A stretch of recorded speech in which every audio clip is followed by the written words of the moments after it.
Now you're moving. You're not frozen anymore. All right, cool. I'm glad to be thawed out like Han Solo and Return of the Jedi. Does that mean I can be Lando Calrissian, baby? I was hoping you'd break out some of those tonight. I heard you do a Hello, little. what have we here? I heard you do a little McConaughey last night. We have little Richard with us. Well, I might do a little bit of Matthew. If you y'all real nice to me, I might do it. Have you seen his film, The Gentleman, that Guy Ritchie did? No, I've not seen that one. I've watched. No, wait, you're talking about Gentleman's Club? Yes. No, it's just called The Gentleman. Oh wait, plural. So it's Matthew McConaughey plays a Kansas. That was the one dealer. about the weed. Yeah. Yes. And it opens and closes the movie with a quote, and saying that in the McConaughey voice be very catchy. You're right. Yes, I did. I thought it was a great film. I enjoyed it quite a bit. It's not one of those 90s blockbusters that you were discussing last night, though. No, but those were more fun because I get to do the old ham schlock impersonations that I always do. Do you know you could build a career on bad impersonations? Yeah, there's a lot of people who have done it out there, man.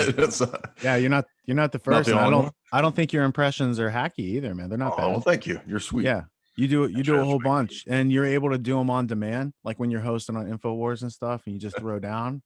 That's when it's really interesting, man. That's when you're growing and challenging yourself to do it on demand like that.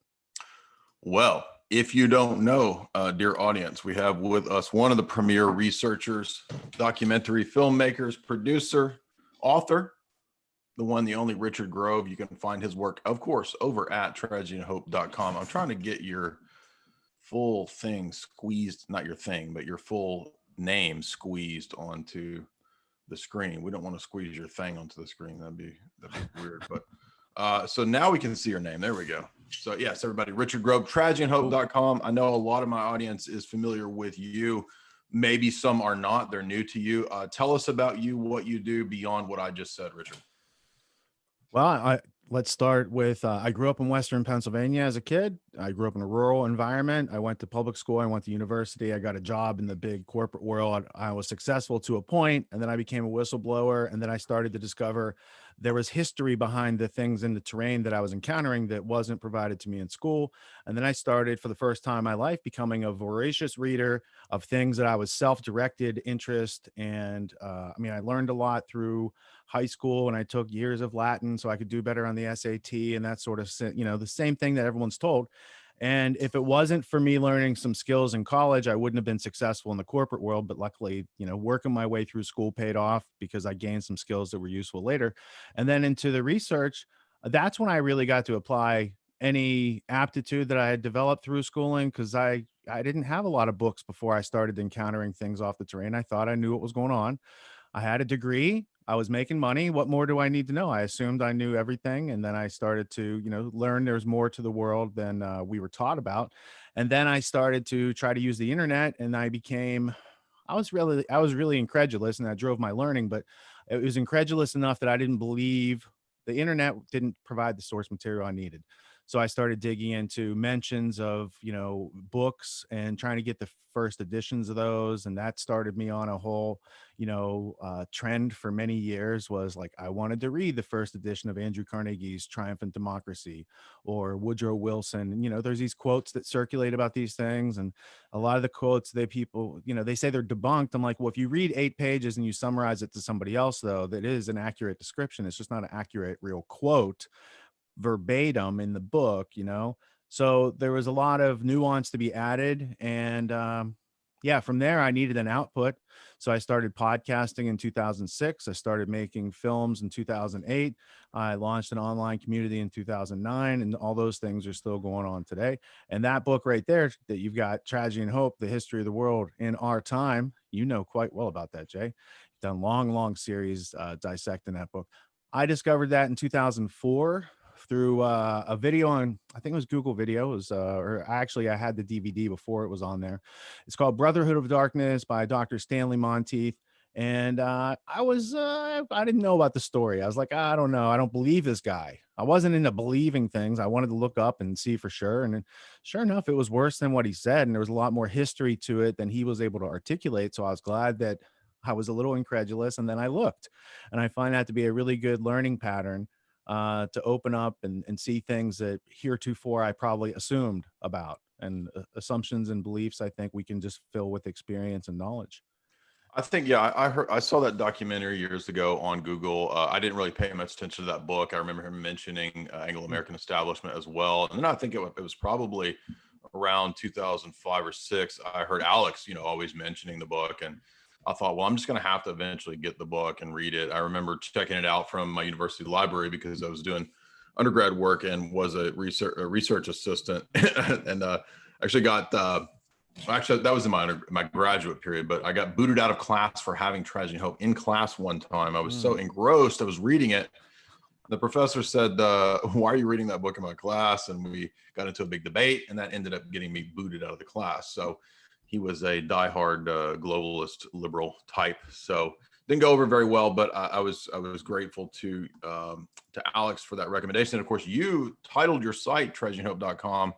You have covered this book for many, many years. And so I want to thank you as well, because, as I told you 5 years ago, we got to do more interviews than every 5 years. But as I told you 5 years ago, you had a lot of impact on me, the films that you had made. I thought that the documentary that you had made initially about psychological warfare, social engineering, that was great. Your subsequent interviews that you did with William Binney, that was great. So Richard has done a tremendous amount of work. John Taylor Gatto. I mean, you've done so much stuff. It's hard for me to even remember all the different, excellent pieces of content that you put out. But anybody in the audience, if you're not familiar with Richard, now is the time to definitely make yourself, familiarize yourself with his work. So maybe just a little bit briefly about Tragedy and Hope. What's your take on the book? I know we both have covered it, but how would you summarize the importance of this book to maybe people that are new to it or kind of heard about it? Why is this such a big deal? It's such a big deal for a couple reasons. And first off, I'll say that I don't recommend everyone read that book, or read that book first, at least. It's 1,200 pages or so, depending on, if you have a reprint, there's a couple bootlegs out there, have different page numbers. But essentially, there's a lot of words in there to hide what he's actually telling you on very few pages throughout the book. So a better place to start is Joe Plummer's Tragedy and Hope 101, or a book like Lord Milner's Second War and Sean Stone's New World Order, A Strategy of Imperialism, which is, you can get the Kindle of it, but it's way sold out. And then the Anglo-American Establishment. So let's start with Quigley and the Anglo-American Establishment, which is the first book he wrote in 1948. And it was the last book he published. It was published posthumously in 1981 by Stephen Zarlinga, who also wrote The Lost Science of Money. So Quigley gets this, he gets a whistleblower from inside Cecil Rhodes' secret society, this guy, Alfred Zimmern, and he gets the story and he doesn't publish it. He doesn't know what to do with it. But what he does for the next 20 years is he goes and studies and verifies all this stuff that Zimmern had said. So he had a manuscript in 1948, the Anglo-American Establishment, and he knew if he published it, it would end his career and possibly his life. So he didn't want to put it out. And that's why upon his death, it was published. So 20 years later, after he's in the archives of the Council on Foreign Relations and he has the Anglo-American Establishment's own records, he writes this big, thick book in 1966 called Tragedy and Hope, A History of the World in Our Time.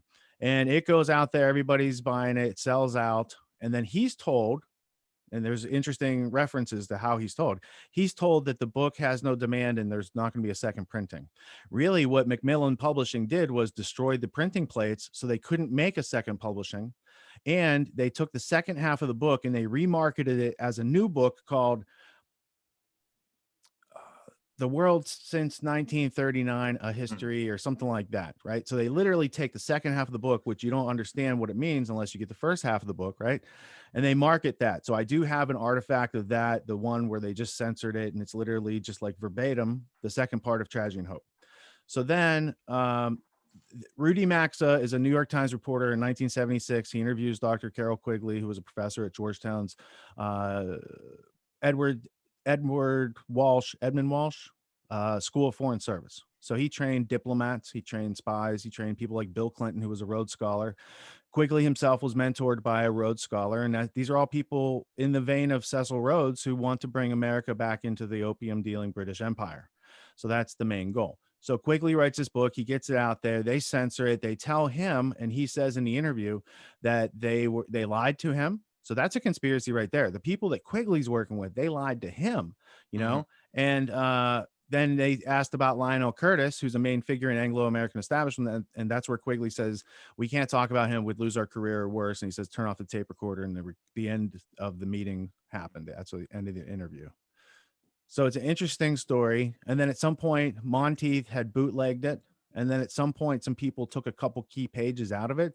Though all the places that I've checked, Amazon with the GSG publishing 2004, the republished, the one you have right there, that has all the pages, and the carolquigley.net site, also the e-copy, the PDF now has all the pages, though it didn't at one time. And we were like, hey, what's up? And they're like, oh, we didn't know. And we like, okay, here's the whole thing. And they published it. So most everything you get out there now is uncensored. And then there's key passages in there, of course, which are especially illuminating. I think that like when I read pages, like it was 50 and 52, where he's talking about Montague Norman, the Bank of England, the Rothschild family, that's where it became real for me, is when I saw it in Tragedy and Hope. Because before then it was just like an internet rumor. Yeah, and I was like, I went to 5 years of a good university, and if they existed, I would have known. I read the Wall Street Journal. Somebody would have told me along the way, but no. And then there's a deep history to that family, and so I started acquiring their biographies and autobiographies, and then started reading into that history that we don't know about. Yeah, and I mean, a lot of the recommendation stuff that you talked about kind of launched me, Corbett as well, Alex, into really getting my hands on the physical copies. This was something that you said a long time ago that I always jive with, because it was kind of obvious to see, if you'd read books like Fahrenheit 451, where they were going to try to go with digitizing everything and people not actually reading books. And this was something that again was part of all these dystopian stories. We knew they were going to get rid of books, and so that's why it's so crucial to have the physical copies, is that they probably will be some kind of valuable commodity in the future, if they're even allowed. So yes, I embarked on that same kind of a journey. I've always loved books, but I decided I'm gonna have to collect these global elite books. And so in the past 5 years since you were on, what we've done over here on my end of things is 50 or so lectures based on the top global elite books. So we did, of course, the Quigley set. Then we branched out and we did Brzezinski, we did Tim Leary, we did Rockefeller, we've done Fritjof Capra, we've done Schwab, we've done all these different characters. And one thing that you start to notice when you go through about 50 of these is that there is a coordinated strategy, there is a coordinated plan. It's what Quigley's talking about. It's the same continuity of agenda over this and it's longer than a century, but I just stick to the 20th century typically to make it simple. And it's what we see in those dystopian stories like Brave New World, like 1984. It's the creation of this final revolution. Now, some of the key ones that I've gotten into would be, obviously the more obvious ones, like Between Two Ages, or the Rockefeller's biography, David's memoirs, these kinds of things. But there's always a gem or two that is obscure. So every time I've talked to you, you've always thrown out some really awesome gems that I don't know about, because this is a never ending rabbit trail. There's always a new, global elite book. But what are a couple that you think, like I always tell people, if you can get a hold of something like Miles Copeland's Game of Nations, that's a classic one, because people overlook that. They think, oh, he's just like a CIA operative. What's he going to say that's interesting? Well, he actually ends the book talking about how everything that they were doing in Syria and Egypt was to integrate it into the global order according to the plan of Bertrand Russell.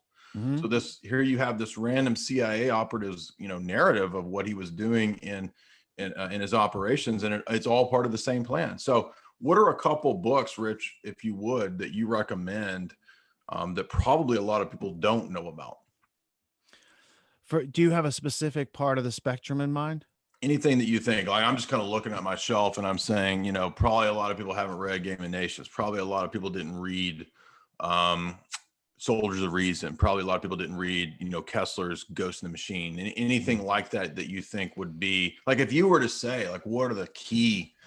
We know about Tragedy and Hope. We know about Anglo-American establishment. What do I need to be aware of? All right. So what you need to be aware of is, once upon a time, America fought against Britain, and we separated, And then they had a plan that they tried to take us back in 1812 and burn the White House, and that didn't work militarily. And then slowly during the 1800s, they go and focus on subjugating India and China with the opium trade.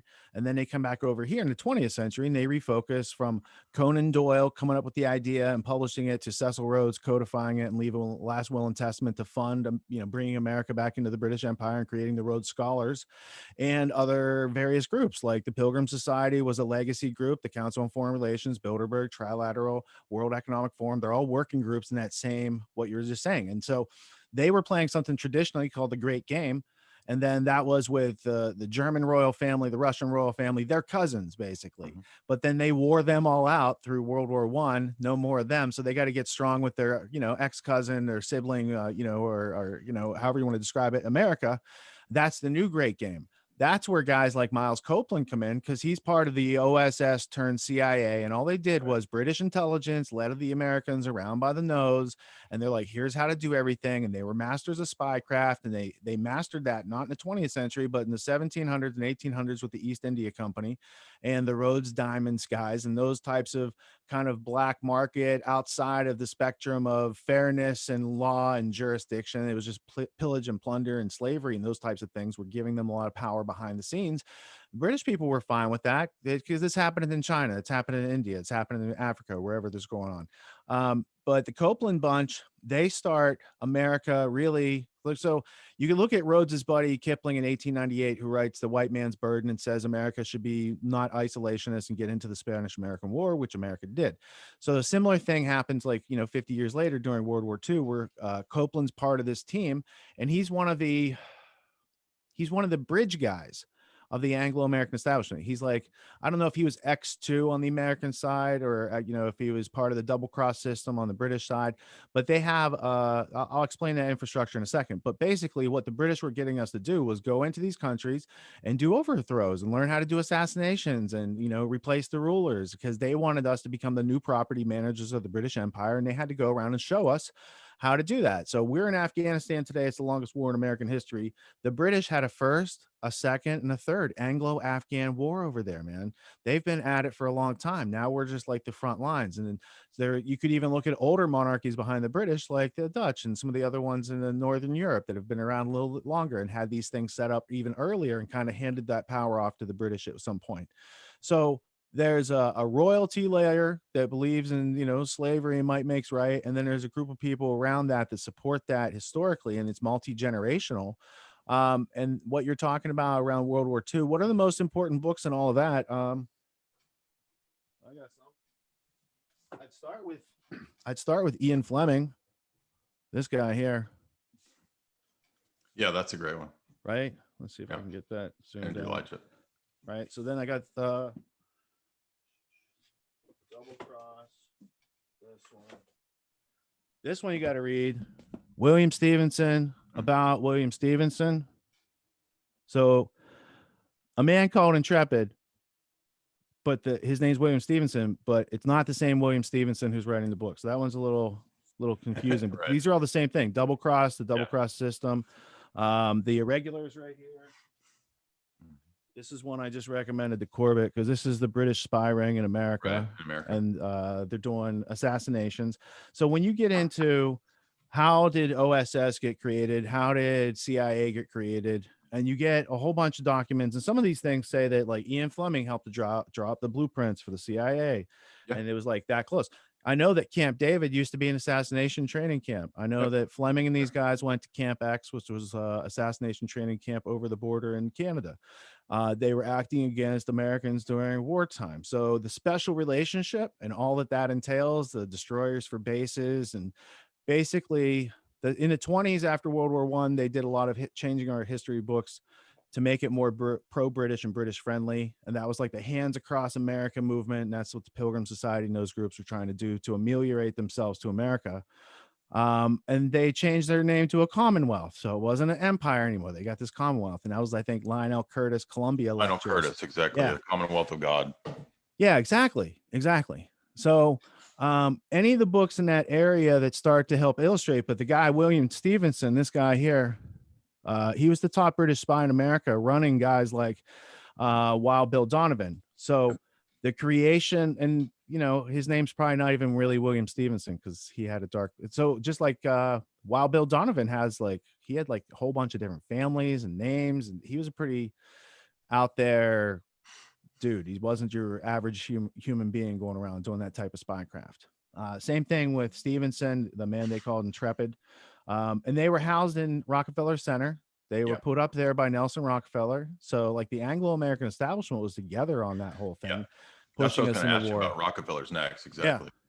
Yeah, for sure. But the fact that the British were able to come over and have that much, and that GCHQ is 50 years ahead of NSA at any given time, and they were tapping the transatlantic cable back in the day, and all, so it was interesting to learn. And also I did similar reading on the Soviet system too, but that's all Western banker kind of created and funded too. Right. So I know your buddy Mark does all that research on the Soviets. Yeah, Hackers is pretty solid on that. Three of the things he's translated to vindicate a lot of kind of what we would have suspected, a lot of the Quigley style analysis, which was that people like Victor Rothschild were playing both sides, the Soviets and British intelligence during that time period. People like Ghislaine Maxwell's dad, Robert Maxwell, playing both sides, being this kind of, middleman between both sides, trying to play both sides. And that, of course, led probably to his demise. But and I look at you're absolutely right. I have a video with Victor Rothschild because I have the book The Fifth Man by Roland, I forget his name, and one of my students asked if I had ever seen the interview with the author. I was like, no, I haven't, so send it over. That Cambridge spy ring, I mean, just look at the fact that Kim Philby wasn't, like, he's in charge of it, right? And they say he's a communist spy. But who was his dad? His dad was St. John, or St. John Philby, who was embedded with the Arabs and went native.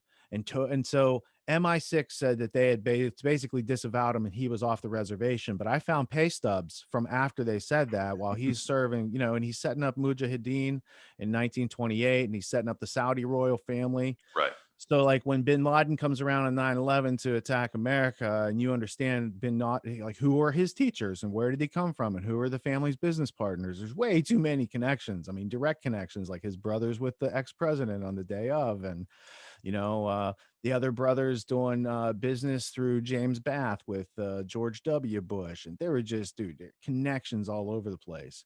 And that's not the random thing they tell everyone to believe. So my whole thing is, like, they give the public a caricature, a cartoon. Right. And real life has a lot more detail and nuance, and it's so much more interesting and fascinating if you're not attached to thinking you already know how it happened, because you need that genuine curiosity to learn. Right. I remember, I think it was when I was reading Servando Gonzalez, the way he put it, once he put it like the CIA, OSS, that kind of a thing, if you understand them more like the private army of the banking families, it's a much better way to understand it. And it removes a lot of the mystique, right? Of like, oh, James Bond's out there, like, saving the West from the commies and from Spectre and all this stuff. Now, if you understand rather that he's working for Spectre, it actually makes a lot more sense than the kind of, narratives that Hollywood gives, which was part of the psychological warfare and propaganda. That's why Ian Fleming was so, successful and closely tied to Hollywood and all this, was that he was, helping to craft that narrative of, the super spy saving the West from, the made up enemies all over the world, basically, which are, I mean, in a sense, at a level, yes, they are enemies. But the problem is that at a higher level, we just constantly seem to run into the fact that there's really, really wealthy people, fabulously wealthy people, that seem to basically be beyond any kind of nation state or ideological commitments. And so in that way, they're able to play a bigger chessboard, right? If you're not ideologically committed, or you don't have any ties to, something like a nation or something like that, or to principles, then you're able to kind of play the game, the great game, in any way you want. So it's merely a power play. And that allows you to basically, depart from any notion of ethics, any notion of right and wrong. And that's what leads to so much, I think, of the geopolitical degeneracy. But that's just the way of the world, right? That's the history of the world, unfortunately, in a fallen world. But I'm rambling, Richard. Let's get back to what you want. You've got something pulled up there. What is that? Yeah, I wanted to illustrate your point. You were saying that these guys who run MI6, a lot of times they're the front, the people who are running intelligence are front people for the bankers. So I had at one point modeled out the history of MI6 and the various Oh, wow. the people who ran it and what they did behind the scenes. And one of these guys, Okay, let me zoom in on what you're showing there. yeah, maybe Go ahead. I'm looking. I was trying to find a couple of them came directly from De Beers. So if I just type in De Beers real quick, So we've got like the diamond mining, the road. yeah. So I saw them. I saw them go from De Beers. Let's see, Debers. I saw him go from like working for Cecil Rhodes Diamond Mining Company to running MI6, and I guess I have it at DE space E. Let's try that. De Beers Diamonds, and if I pull that up, then we should see one of these guys. Maybe it was Merriman. Oh, Masterman. Oh, the guy who did the double cross committee. Let's see. Okay. Yeah, he worked for De Beers Diamond Company at some point in his history. And maybe so did Percy Silito. So a couple of these guys who were running MI6. So I just went through all the directors, and you can get most of this still on Wikipedia just to get the history and dig into the primary sources because they're pulling them from British sites. But yeah, so that's the gist of it. You start asking a question. It's like, when was MI6 created? Who created it? Who have been the spy masters as they go through? And you were talking about the dystopian authors a little bit ago. So I wanted to point out, it's like Malthus and Darwin and T.H. Huxley back in the 1800s promoting this idea of eugenics and also technocracy, technopoly, right? That whole philosophy on biology is backed by the Fabian socialists because there's a lot of overlaps between those groups. And then as you're going through, you got, let's see, who is the oldest one?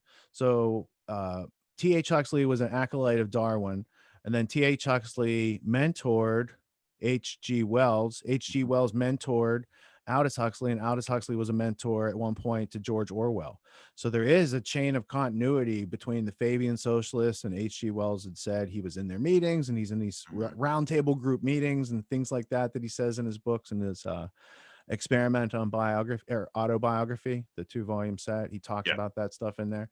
So the Fabian socialists, the wolves in sheep clothing, that idea is still present today with Klaus Schwab and the continuity of power that has led from the beginning of the 20th century all the way till now. It's a small finite planet. There's only so many people working on these things. And they're made themselves known to those who will look it up and read about it, but they're not going to tell you on TV. Yeah, I mean, you go back to 1970, and it's not Brzezinski that invents the idea of technocracy. As you know, this goes back to Plato. It goes back to the ancient Greeks. They had the idea of quantification and a kind of mathematical regimentation of all of society into these. It's good to run armies. Look how the Romans built roads and did all that good civilizing around the world because they were able to figure out how to feed people on the road.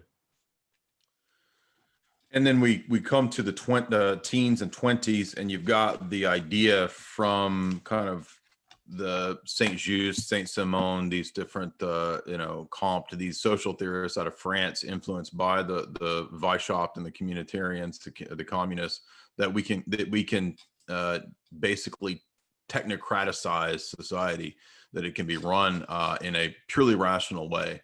And so then you get, of course, the ideas of the panopticon and all that with Bentham. I'm not going to rehearse all that, but into the 20s, Bentham, he worked for the East India Company, and so did Malthus, and they worked for the East India Company, the university, But when we get to the 20s and 30s, that's when we start to have this idea of technocracy. Then we come up into the 70s, and what do you think it is about Brzezinski that really captures the imagination of David Rockefeller? David Rockefeller spots Brzezinski. He reads this book and he says, "Make this guy in charge of Trilateral Commission."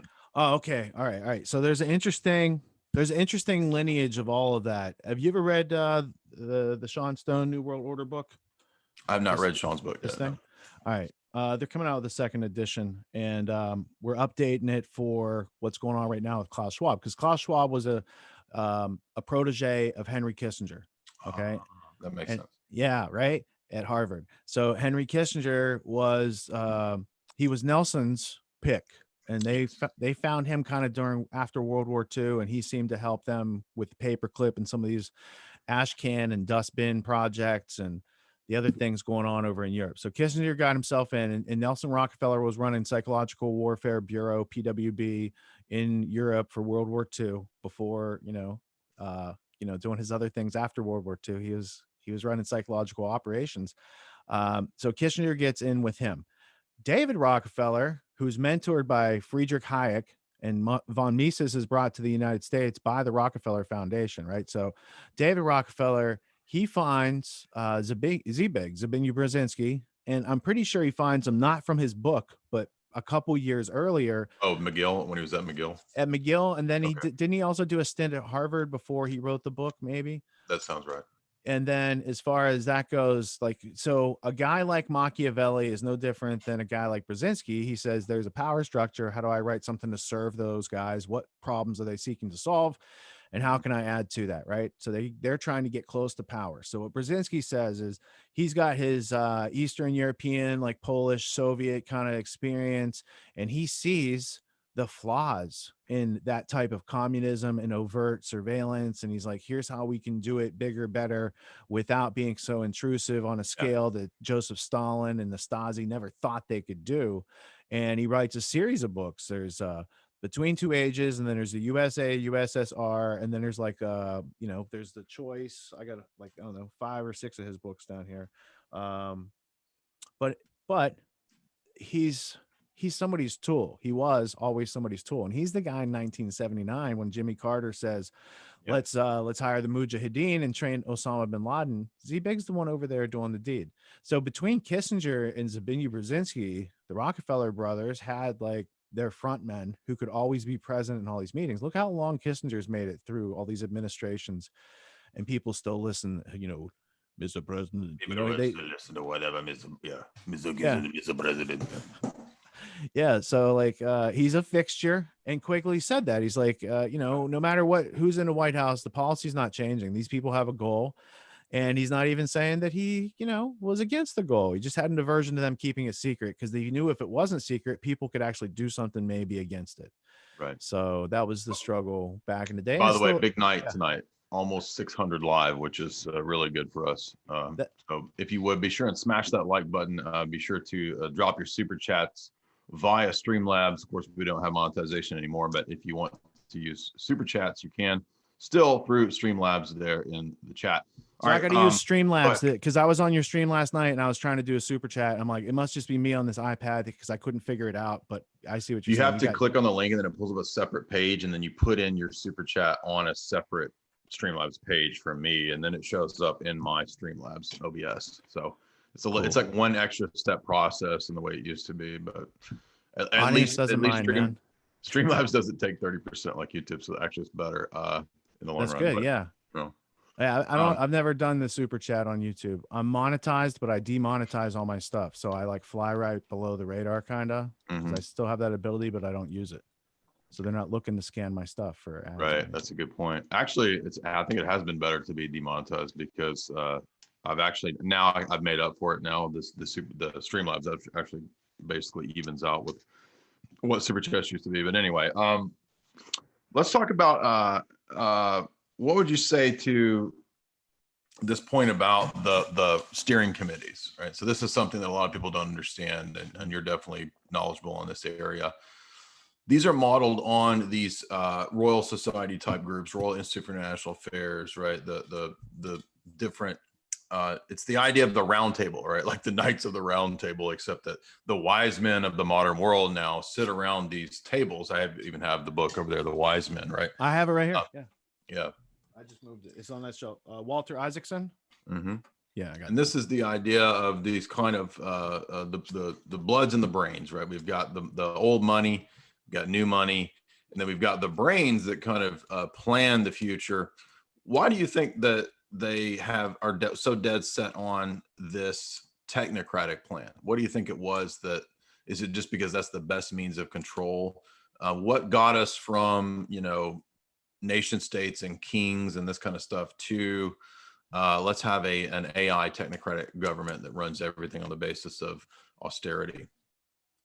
I think the idea of trying to control the world has been around for a long time, since like Alexander the Great and other dudes like that. So they have always been seeking to use technology and develop it not for our betterment, but to kind of control people. And then they show us like, oh, here's like, here's the good parts of your tracking device. But at the end of the day, it's like the stool pigeons from the Gulag Archipelago. And people who read volume 3, you understand what you got to do with those surveillance things, man, if you want to be free. So there's a way that, that we have developed tech. So like the example I would use is this. There's a popular documentary called The Social Dilemma. And in there, they talk to a bunch of former Silicon Valley executives who are big muckety mucks and early on in those companies. They're all asked a question about what the problem is, because they can name all the symptoms and how it's not good, but they don't know what the problem is. And so they're all left stumped. And the answer to the question is there are some people on this planet who decided to use technology to take away our freedom. And then they get a buffer of that technology and they withhold it from us through national security or whatever you want to call it. And they use that knowledge gap, which is a power gap, which is an information gap, which is also a money gap. And that gap is how they control. So the more that we can do to be creative, inventive, use our innovation and ingenuity to make their systems obsolete instead of trying to fight their systems, I think we're going to be better off, and we're going to be more autonomous. We're going to be more self-reliant. We're going to be easier to work with, and it's going to be easier for us to communicate our needs to others peacefully without trying to take away their freedom. One area where I was wrong in say 5 or 6 years ago was I was very skeptical of Bitcoin from the outset. Then about 2016, 2017, I totally changed my mind on the potential for Bitcoin and those kinds of assets. But I don't know actually your position. Do you have a take on Bitcoin? I mean, I know obviously anything like that could be used for evil blockchain technology. Klaus makes a big deal in his book out of blockchain. But I tend to think that given the way they're going with where they're going to take all this money printing, quantitative easing, it really only makes sense to have hedges like gold and Bitcoin. What do you think? I've always been skeptical. I'm still skeptical now. Okay. So let me put it this way. In 1996, MIT published a paper called How to Make a Mint, and it was about cryptocurrency, and it was like NSA and MIT. And they were basically calling for what Bitcoin became soon thereafter. Bitcoin, when you look into the who, what, where, when, why, and how of how that was created, Satoshi Nakamoto, man, see no more, right? It's like it's there. You don't know who created it. 60% of it has never been transacted. Who's holding those wallets? So there's a whole lot about that system I don't understand. And when I tried to inquire into it, not a lot of answers. So I never built up trust in it, right? And I've known people that have been in Bitcoin since like it started pretty much. And there was a time in 2014 Bitcoin was like $100 and I had 2 of them. And so I sent my last 2 Bitcoins at that time to my buddy Drew Phillips, who makes t-shirts and bumper stickers, and I got some bumper stickers, 100 of each design. And now those bumper stickers are like worth $40,000. So when I send them to people who are fans of mine, they really appreciate, like, they get one of those pieces of my erroneous economic history. I have a little bit of Bitcoin now because some people pay for stuff over the years, and I don't really transact in it, but I don't have a Bitcoin for sure. It's a fraction of a Bitcoin, and I don't really keep track of that at all. Okay. The Yeah, I markets. wasn't sure what your take on it was. It was just an area where, initially when I think I wrote an essay back in 2015 where I was really skeptical of it. And then over time I got, playing with it, testing it, playing around, that kind of Yeah, stuff. I was skeptical, but I also played with it. I had a couple different wallets. I heard horror stories from people who got ripped off, who Yep. lost their wallets, those sort of things. And I never had that much flown around to worry about or deal with. So I experimented. I bought a couple things, and I don't know what the price is at now, but I know a couple weeks ago it was up near 20. Yeah, today was the all-time high. It's 21.5 today. But maybe briefly, I know we're a little bit off track, but you're such a well-rounded, knowledgeable dude. I hate to bypass some of the more basics for the audience, but what would you say to people who ask you, Richard, you do talk a lot about economics and economic theory and education. Why are we so miseducated on economics? And what is the problem what are the basic problems with the fiat system that we have? Well, one of the problems is that we graduate schooling without knowing how to balance a checkbook, what money is, and you would learn about money from reading a book like the Lost Science of Money, which was 26 case studies of money through history, and then you could see kind of how we're using it today and how it's pieces of these other things plus some new stuff they just made up and threw in there. Um, and so there's a misunderstanding of what money is, what money can do. Some people think that money is the root of all evil, and I think it's properly quoted: the love of money and Right. money alone would be the root of all evil, for sure. And there are people like that out there, but most people I know, they're struggling for money. They need to keep a roof over their head, keep their kids fed. These are more challenging times than ever. And so I think it is a useful, life-giving tool in many situations, and people should know how to go make an offer to the market and be able to either get paid for their skills or barter their skills through agorism or something like that, and to find a way to meet their needs so that they can go forward. So from there, the fiat currency system happened.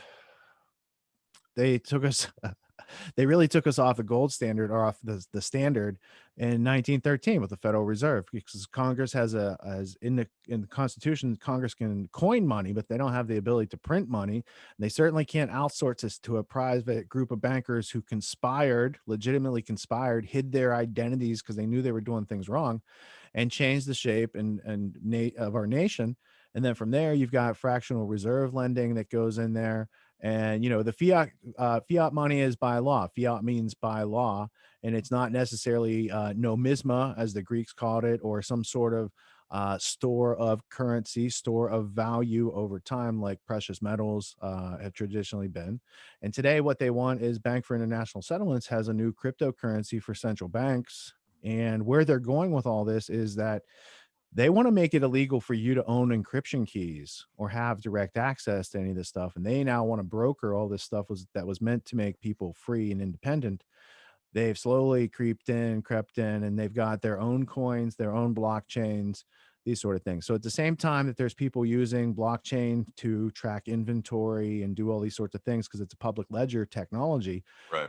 there's other groups that are seeking to, like, let's make everything digital and get rid of cash. And I think that's one of the many fallacies that Klaus has in his book. One of Yeah, them is that exactly. he thinks the answer is a digital cryptocurrency. And yet at the same time, he's saying, oh, the internet is so dangerous, and it's so easy for terrorists. And the World Economic Forum's running a newer exercise called Cyber Polygon, which would be like a dark winter if they took out the grid and the internet and cut people off. Because, like, unlike you and me, we have books. We understand, if we had to read our books, we're cool. Without the internet, we could learn about the world and interact with it. But most people don't know, they wouldn't know where to start if they get cut off from the internet. Mm. And so arguing that the internet's cryptocurrency is a solution, but the internet's not a tenable resource, it's like, that doesn't make sense. He says globalism has failed, and yet globalism is the solution. He offers kind of a false trilemma in there. He's got some fallacies. Mhm. He says that during the lockdowns, carbon dioxide did not decrease from people being home and locked in. So that means us driving our cars, us doing whatever is not the problem. It's big industry, it's militaries, it's those type of entities that never shut down during the lockdowns, right? So they're basically saying we're gonna have to lock down harder, when that's not the solution to that either. And by the way, plants love carbon dioxide.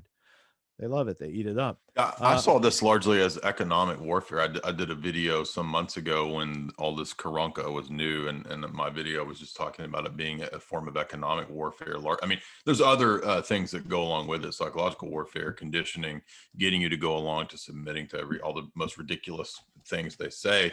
That's part of the thing in 1984, right? Doesn't Smith make Winston do ridiculous things just to see if O'Brien. he'll do them? Yeah, Yeah, I excuse me. think Brian makes yeah. Yeah, and that's what they want. They want people to LARP. They want you to live action role play, Yeah. which is to bear false witness. And that's how they break. If you go back to like Richard Condon's Manchurian Candidate, where they're doing brainwashing in North Korea, Yes, good that's point. how they start, and that's how they did a dude like John McCain. They get you to sign a piece of paper that is 99% true, but has one lie in there. And instead of getting beat, you'll just sign that. And then the next day, and now a paragraph is false, but you'll still do that. And then they'll have you singing whatever song they want you to. because it's a series of incremental steps. And that's what they do. That's what advertisers on those big corporate media channels depend on. If they pay a bunch of money to shape the news like this, they'll shape your behavior slowly over time, right? And that's essentially what it is. Those people pay for those news channels, those advertisers, because they want control of those audiences, and they play those audiences like fools. It's not a respectful, loving relationship, nurturing, or anything like that. Now, a big thing that comes up in the Global Elite book series is MK Ultra. Maybe not so much from the primary documents, although it does come up in some of the writings of the elite here and there. They're kind of reference it. I think that it played a pretty big role, obviously, in social engineering, things like that. But again, because you're such a kind of broad mind, Renaissance type of dude, how would you characterize the relevance of MK Ultra if somebody just asked you at kind of a basic level? In the 1800s, they didn't have a real strong understanding of how human beings worked. And then by the end of the 1800s, they start to develop the behavioral conditioning techniques of Pavlov, and going into the 20s with Skinner and Watson. And by the 30s, these eugenics, Fabian socialist people, they got some ideas. They want to do some experiments. They want to learn more, but they have boundaries. So they experiment ideas from Cold Spring Harbor, Long Island, make their way over to a young Adolf Hitler and his group of National Socialists, where these Western bankers are pouring in money. That's why we had a Great Depression here. American finance was going over there. Why? Because their economy got crushed after the Treaty of Versailles and these penalties. So it was really easy to go in and buy all the infrastructure, right? So they have armaments. They have arming with philosophy and scientific eugenic knowledge of making a pure race and all that type of stuff. And afterwards, those people who funded those projects, they bring it back, but they know they have to rebrand it because Hitler gave it a bad name, right? Right. Exactly. So there's a Dr. Lily Kay from MIT, and she wrote a book, The Molecular Vision of Life. Rockefeller, Caltech, and the New By the way, Biology. shout out to you for promoting that, and my buddy Tristan, who he read that book. He got really deep into it. He got me hip to that, but that came from you. So shout out to you for that. I'm giving shout out to Kevin Cole because he told John Taylor Gatto about that in between taping of the Ultimate History lesson, and that's where I learned about it. Gotcha. I was like, I got to get that. But it just shows how the Rockefeller family rebranded. In molecular biology is a very respectable industry today. That's where you get mRNA viruses, all these, vaccines, these things that they're doing. It's all in that same line of development. And Thomas Watson, who ran IBM, he was a eugenicist. He was a buddy of Hitler. He came up with those Hollerith numbers that they put on the Jews. That was a inventory system, so he could process them through the computer with their little punch cards. Edwin Black wrote the IBM and the Holocaust book. There's another one with it. But basically, this is very well known that eugenics and technocracy were kind of joined back then. Right. And the way that Neil Postman writes it, technopoly is totalitarian technocracy. So when it's not just tech, it's like these people are in control and they're not asking anymore. They're just in control. So that's what he coined in his book Technopoly, which was like 1992, because he kind of saw these things coming. He also wrote Amusing Ourselves to Death. He was a brilliant writer. So the idea of technopoly, it fits right in with the idea of eugenics and race purification and those silly ideas those people came up and promoted, and they still promote them today.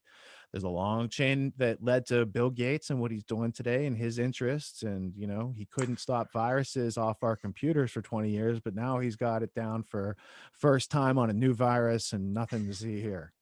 Just take it. Right. So it would seem like The View, there's a good book about World as Laboratory by Rebecca Lemov, and she gives this attitude of how the elite view the world, like it's a way to do experiments. She has a section of MK Ultra in there as well, where the idea was really to master the inner man and the outer world. And in my view, really the long-term goal is to rewrite the whole of everything, right? Changing image of man, not just man's view of himself, but the external world, and then literally to kind of rewrite the external world. And that's really where Klaus takes us. Now, there had been some recent global elite books that did talk about this kind of stuff. Brief History of the Future by Jacques Attali. We did a whole talk on that. but he wrote that back in 2006. And, I remember even a couple years ago, if you talked about the kind of stuff that Klaus put in Fourth Industrial Revolution, it was your crazy conspiracy theorist still, even 2 or 3 years ago. But it was already in, Brief History of the Future by Attali, the Kissinger of France, right? All there, everything, even to the global brain, even to everybody being linked into the matrix, even to, everything being controlled by a central AI. But that's still just theory. No, it's not theory. It's actually what the plan has been. And then we got this big confirmation with our buddy Klaus. You have done a deep dive into Klaus. I want to give you the floor.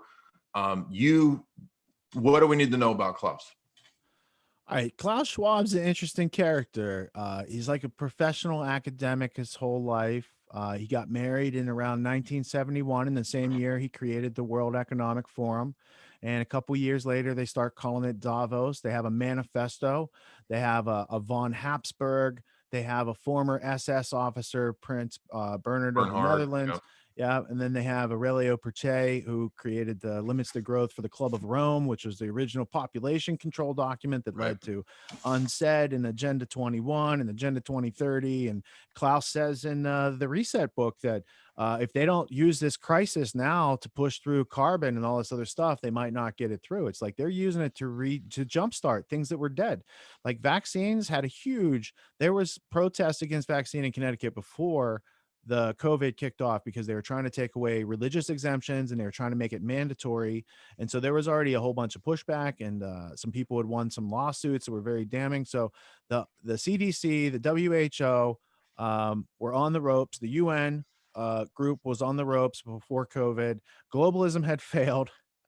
Carbon, this wasn't all going to work out, but is somehow with COVID, all these other things, it's making their dream wish list, Santa Claus list come true.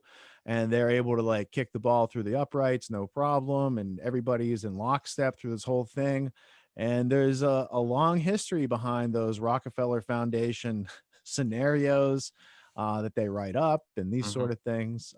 So Klaus, he's run a group of, it's a network of world corporations. It's like the front end of the New World Order, all those big corporations that are on board with the manifesto that they have.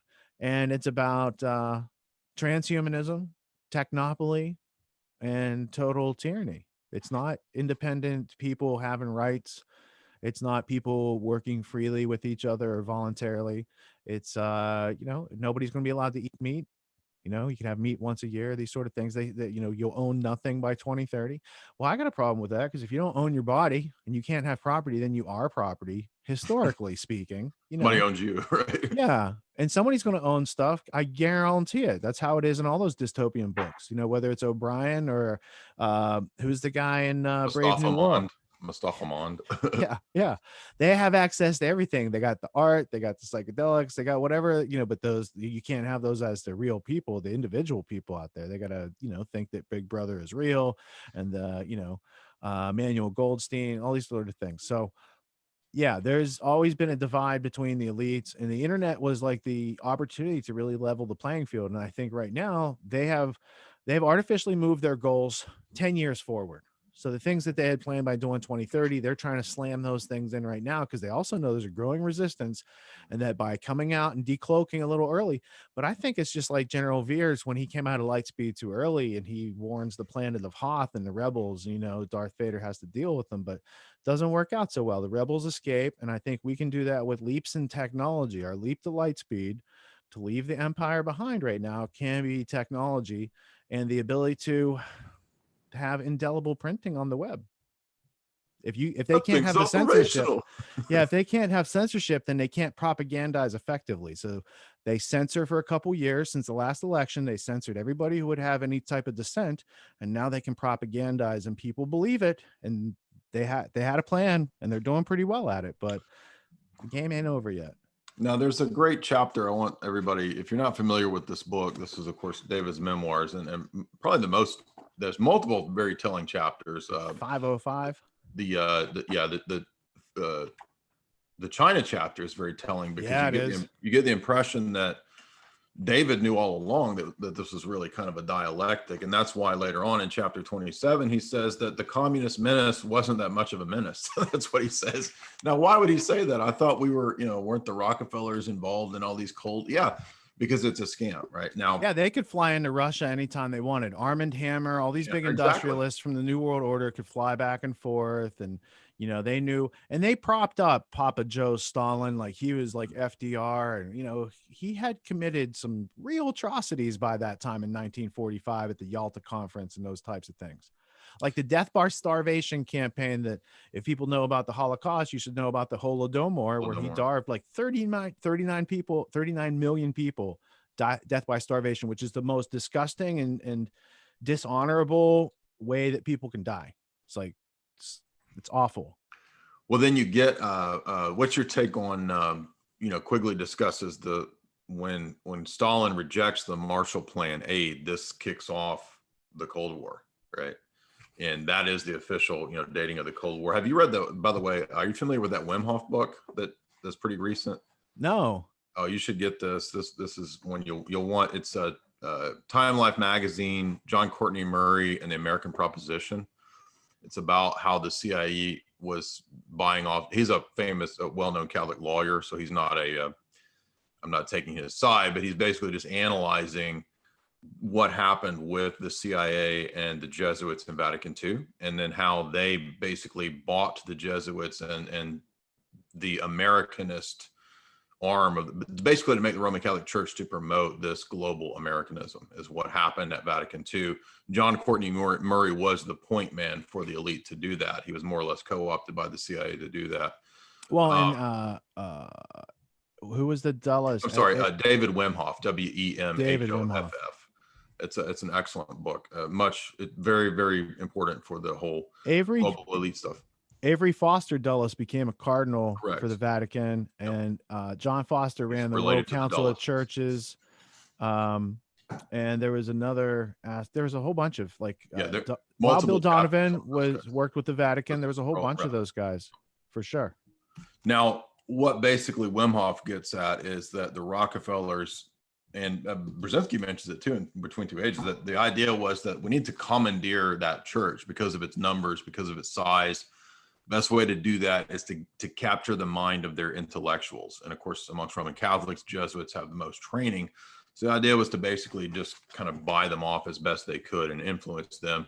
And then you had Pope John I, who dies kind of suspiciously. You had Roberto Calvi and that relates to Calvi and the banking scandal. Yeah. Yes, exactly. Yeah. Now, go ahead. That's CIA and MI6 and Mossad all over it. There's no one else involved. Now, the reason I'm bringing up David is because David, in this amazing chapter, links all these things. He's even going to mention Opus Dei, right? Now, he starts by talking about that he's a proud internationalist, right? He says that I'm a proud internationalist. I don't care. Yes, the conspiracy theorists say that I want an international government, and yes, I do. I'm proud of it. He says anybody who opposes me is a populist. He says I had no problem meeting with Castro, meeting with these big international organizations. We want there to be the extension of, in my view, they wanted to extend Americanism for a time period. And then I kind of think that what they wanted to do was, in a way like that third way, they wanted to take the worst aspects of Western monopoly capitalism and the worst aspects of surveillance Soviet communism, smash them together in a dialectic, and then together this great reset seems to me to be a movement towards this third way world order. Is that what you think? Yeah, and when you look at it, the history fleshes out how the robber barons who provided like the railroad infrastructure in Europe and in America, they get done. They get done at a certain point, and they go over and they outfit Russia, pre-Soviet Union. They outfit China, pre-communist revolution there. So the Western industrialists are behind those two communist experiments, and the purpose always was, this is how they're eventually going to take over America. They can have this other that they control and influence from behind the scenes, and there's a whole lot of information to that, right down to Kim Philby. That's right. By the way, did you remember? I'm sorry. Let me stop real quick, because I just remembered. There's a section where Russell, he talks about the Bolshevik and other socialist experiments, that they're experiments to see if they worked, which has always led me to just kind of suspect that, you know, what were they just doing, like simulations with, I mean, it was real. Yeah. No, it was, but to No, see what would be the best method. that's what they did with the Nazis. That was National Socialism. The Russians are international communism, Yes. and the right. Chinese are a mix of communism and capitalism. And you know, they have slave labor, but they have like communism or capitalism at the top, but they have communism for everyone else. And it's like another experiment. And the idea was you surround America with these types, and then you can change our attitudes, values, behaviors, and beliefs through the schooling system, generation by generation. And they did that. And that's what Charlotte Iserbyt and Porter Sargent and John Taylor Gatto and a whole bunch of people pointed out. Slowly over time, there's like more and more evidence to that. And they definitely did. And you check their documents, like the Rockefeller Foundation, what they did in the 50s, and they were doing back then with the Ford Foundation, like they're in with the Vatican and inclusive capitalism right now, and the Rothschild family. So they've all decloaked. They've said, we're working. Here's the agenda. And they just hope that they have enough wind in their sails that they can just get to the finish line without any opposition. Yeah, it's a historical fact. The Rothschilds have been the papal bankers since the 1700s. That's public encyclopedia knowledge. Now, just to kind of recap everything that Richard's been talking about, in the section where David is talking about the CFR, he mentions his connections with the Dulles. By the way, David used to be in intelligence. He did intelligence work. He says at the beginning of this book, oh, yes, that's how I formed all of my powerful connections, was back when I was an intelligence asset. That allowed me to know everybody, and then I could basically just. And Allen Dulles was Nelson Rockefeller's attorney that helped him invest in the Nazis and helped him smuggle Nazis. And Nixon went to Dulles and said, hey, I know your guy is helping the Nazis. And next thing you know, Dulles is helping Nixon go for president. Well, and it's interesting because David basically he basically just kind of hand waves all these ideologies in this chapter, and it's like Nazi, communist. It doesn't really matter to us. He's funded them all. Yeah, exactly. We don't care, right? What's that? You've seen Quantum of Solace, right? Not that it's not the best Bond film, but it's very revelatory because the Mr. Green character is like, oh, we don't care who we work with. We'll work with the Nazi. We'll work with the communists, the socialists, the capitalists, whoever, as long as they, do what we want. Now, this is the chapter, by the way, where David talks about Bilderberg. And he says, yes, absolutely. I've always been involved in Bilderberg. Bilderberg was from the outset connected to Prince Bernhard. This is page 411. Etienne d'Avignon, all of these different elites of the Eurosphere. And he says that we helped set that up. There were people from Opus Dei. He mentions people from the Vatican involved on page 413, he says. So what we're talking about is not crazed conspiracy material. It's literally in, David's chapter on this stuff. It's not that hard to figure out. A lot of people won't go and read this stuff, but just to kind of make it all come back to what we've been talking about with gold and a standard of money that's solid. David says on page 417, he says that it was time we saw in the 70s for a new economic world order.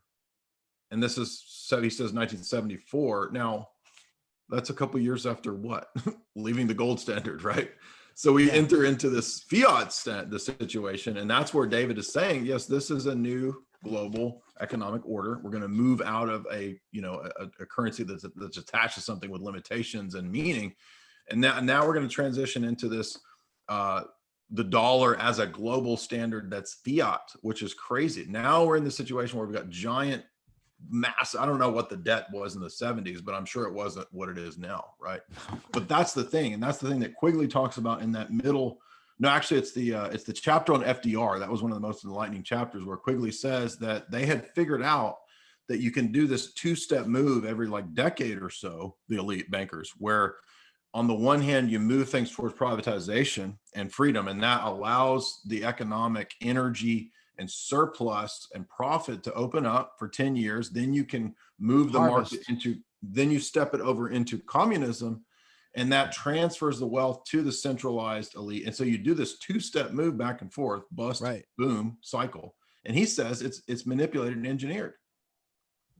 Yeah, it's like pistons firing in an engine, and it's like sowing seed and then reaping harvest. And that's what they're using people for, basically. They're tricking people out of their life, in ways that people can't even imagine, because you spent 15,000 hours forgetting all the stuff that you knew when you were 5 and would have naturally flourished had you not been indoctrinated. So, So you're born into debt slavery, right? Everybody's born into this gigantic debt slave system. The things that you're told, as you pointed out with all your economics and education material, is that you're a slave, and then you're taught to be more of a slave. Then you're taught to get $200,000 into school debt, all of which is totally retarded and nonsensical. Yeah. And they want you to not ever have the chance to make your own decisions, have the opportunity to say yes to the things you want and say no to the things you don't want. And a lot of times it deals with knowledge and having money on hand to do those things. So it's a combination. And if you can apply your knowledge to provide value to other people, they will gladly exchange Federal Reserve notes, food, whatever you need, housing. If you're helping to solve big problems, people that, people pay money for 2 things. If you want to talk economics, they pay for results they want and don't have, and they pay to get rid of problems they have and don't want. So if you could just figure out what's my value, what's my offer, and do business with the world, you don't need a boss. You don't need the employee paycheck, golden handcuffs relationship. You can have upward mobility. And being able to put together an offer and a marketing plan to take care of whatever bills on your desk is a lot easier than saying, I got to get a 3rd job. How am I going to work more? You can't get that from that. You can't get there from here. So you have to be able to change up your tactics and outgrow those types of problems that they're throwing at everybody right now. They're trying to get rid of small business. And that's the lifeblood of freedom. So if we can help small businesses stay in business and help people who are employed and, not, losing everything to the state, because they're going to come along. The IMF's going to come along. I'm pretty sure they're going to say, Jay, we're going to pay your debts. You got to take this shot. You got to sign up to your immunity system on subscription and come back to us for the rest of your life. But if you have a little money sitting there and you could say, no, thank you, please, maybe you got different options than the early adopters who are likely not going to get something they like. By the way, shout out to the 726 live viewers that we have tonight with our good buddy Richard Grove, the excellent researcher, documentary film producer, author, and more. You can find his work at treasuringhope.com. I wanted to blow your mind here. Perhaps you already know this. You're an astute man. But my buddy John hipped me to this obscure text that is a bunch of creeper weirdos from the late 70s, early 80s, including Carl Rogers, Jonas Salk, Tim Leary, Willis Harman, we know from the Changing Images of Man fame, Marilyn Ferguson, and many, many more weirdos. And there was this amazing chapter in this goofy 80s. Oh, this you see this? Yeah, dude, that looks like did you do the graphics for that cover? Right. Yeah, I did the rainbow flag was done by me. This 1981 book, and there's an amazing chapter from Willis Harman where he says, in the future, after we move past the boomer Protestant work ethic into the new ethic of today, and I'm mentioning this new ethic because this new ethic is going to be important for the first few chapters of Klaus's book. But our friend Willis says we're going to move into a new ethic where, get this, he wrote this in 1981. He says there will be essential and non-essential workers. He says the essential workers will be determined by a centralized managerial medical kind of technocratic insurance-based tyranny group. They will decide who's essential and not essential in society. The non-essential people will be put on a universal basic income. And he says they will work from home. They will have tiny houses. There will be austerity and collectivism. Yes. And he says it'll be like the Middle Ages when you were a serf. I mean, it'll be worse. They had no surveillance. Yeah, they didn't have the surveillance. And back then, you just planted the food and harvest the food. The rest of the time was pretty much yours. Serfs he says it will be. Yeah, he says we'll use Maslow's techniques, Maslow's hierarchy of needs, all that behaviorist conditioning. He says there will be a new eco ethic.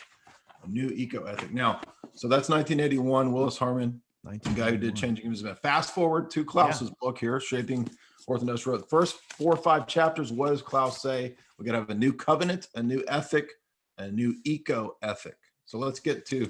Is Harman... I'm going to look up, see if Harman's in the index while you read that to me. Go ahead. Right. So Klaus starts off by telling us, as you've heard me cover many times, we're going to have fair technology. Now, always be warned whenever you hear Bill Gates talking about what's fair. What's fair is, of course, what Microsoft's AI computers have determined through their new algorithms that I posted. We determined that the new algorithms have decided that basically all human beings should be converted into flesh machines. They should be made into flesh that will go into making my New Balance sneakers. So basically, you're going to be the flesh around that encases Bill Gates' beautiful feet as you are ground up to become ground up to become his New Balance. It's worse. He's making us into cryptocurrency. He's mining cryptocurrency out of human beings. Oh, that's right. He says you're going to wear a suit that your body mod stuff like mines the cryptocurrency. So what I saw was the patent from June of 2019, and it says in there there'll be a biological proof of labor. So when Klaus says at the appendix of Fourth Industrial Revolution that there'll be internalized technology, like pre-COVID, he said you'd have a cell phone in your body by 2025. With COVID, it's going to happen that much faster. So I read his books before, okay. Right? So they're going to expedite all this stuff. That's what Neuralink is.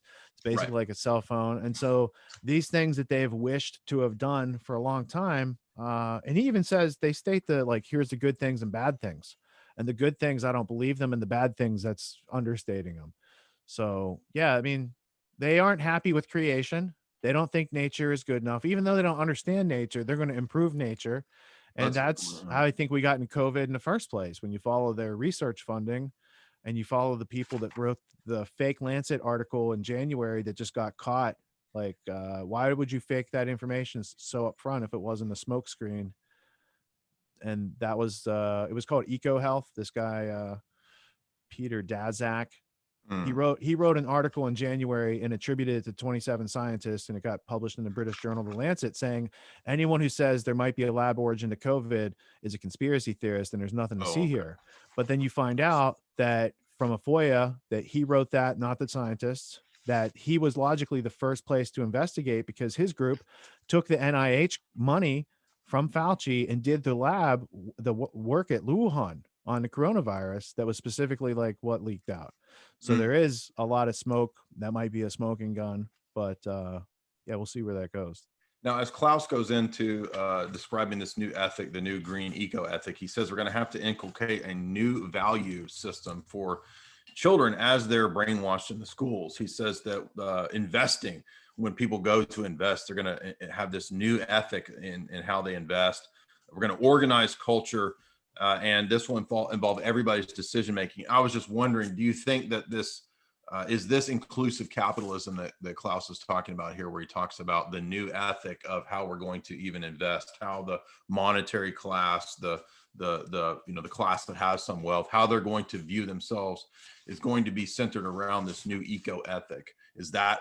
How would you describe this phrase we're hearing now of inclusive capitalism that's now including the Vatican?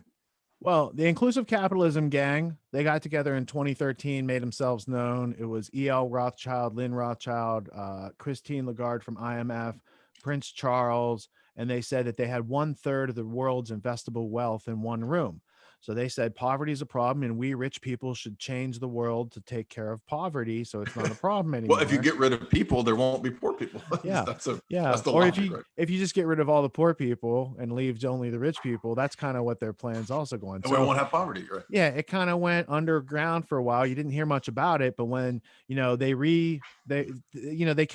Klaus had this Fourth Industrial Revolution and shaping the Fourth Industrial Revolution idea already, and this is basically like Agenda 21 and Technopoly wrapped together with transhumanism. Right. And then with COVID, they rebranded that the Great Reset, which they were already looking to do, and they just said now's a good time to do it. And they slapped that book together in June 2020, allegedly. Gotcha. And then they release it in July. And then they say, oh, we just created all this stuff because of COVID, but you can follow the paperwork back. Like I have the World Economic Forum, the first 40 years, building an international institution for public-private cooperation. Like they've been working on this, Klaus. So he's not a mastermind. He's somebody's lackey. He's like a working, he's not like the brilliant guy come up with ideas. He's a useful idiot. He's like a facilitator, Renfield, of those people that want to make that power. And he's like, I will host a meeting at a ski resort. It was a good idea if you're on their side, Bilderberg is named after the hotel. Davos is named after the place where they have this. They now call it Davos, but originally it was just the World Economic Forum. And yeah, I mean, as a business plan, he was a young married guy. He's like, let's get the bunch of rich people together at a ski resort and do Dr. Evil type of stuff. And Even dresses like Dr. yeah, I think he does. He was a big fan of Austin Powers, and maybe he works for Spectre. But well, yeah, he's definitely one of the Spectre's frontmen. I think what was the most interesting, of course, was the second half of the book where he goes into the integration of how everything has to be. Basically, infrastructure has to be redone so that everything can be integrated. We're talking about Internet of Things. We're talking dates like 2030, 2050. Internet of Things will, through the satellites and through the 5G and through the nanotech and through the body mod stuff that we've been talking about, everything will be automated and tracked and traced, and the blockchain technology. And he says there will be a lend and rent circular economy. You want to comment on that and what that is? well, the circular economy is probably not going to be any economy you want to voluntarily participate in. And the things that they have in store for people, they're not friendly toward human beingness. It's almost like they're terraforming the planet for somebody else. Like they got to order, someone else is going to move in. They start painting the walls and like changing stuff before you move out. And the landlord didn't tell you you're getting kicked out, but they got someone who's going to pay more rent. I don't know what these people are up to, but I do know that evil looks like people taking away other people's freedom systematically, either from occulting and hiding useful information or straight up poking them, spearing them, and shooting them into complying. Because the question is, all this stuff, Klaus, this sounds great. What happens if I resist? Oh, well, then you get the fine. What happens if I resist that? Oh, you get to put in the cage. What if happens if I resist that? Oh, we'll kill you. Okay, that's what I wanted to jump to. You guys are willing to use deadly force to force people into your agenda. That's the opposite of freedom. So if you kind of downstream their argument or upstream their argument Socratically, you can get to like, what are they trying to do? They're trying to disarm everybody. They're trying to control everybody. And in the midst of that is the surveillance. It's the harnessing and harvesting of our data to make products out of it.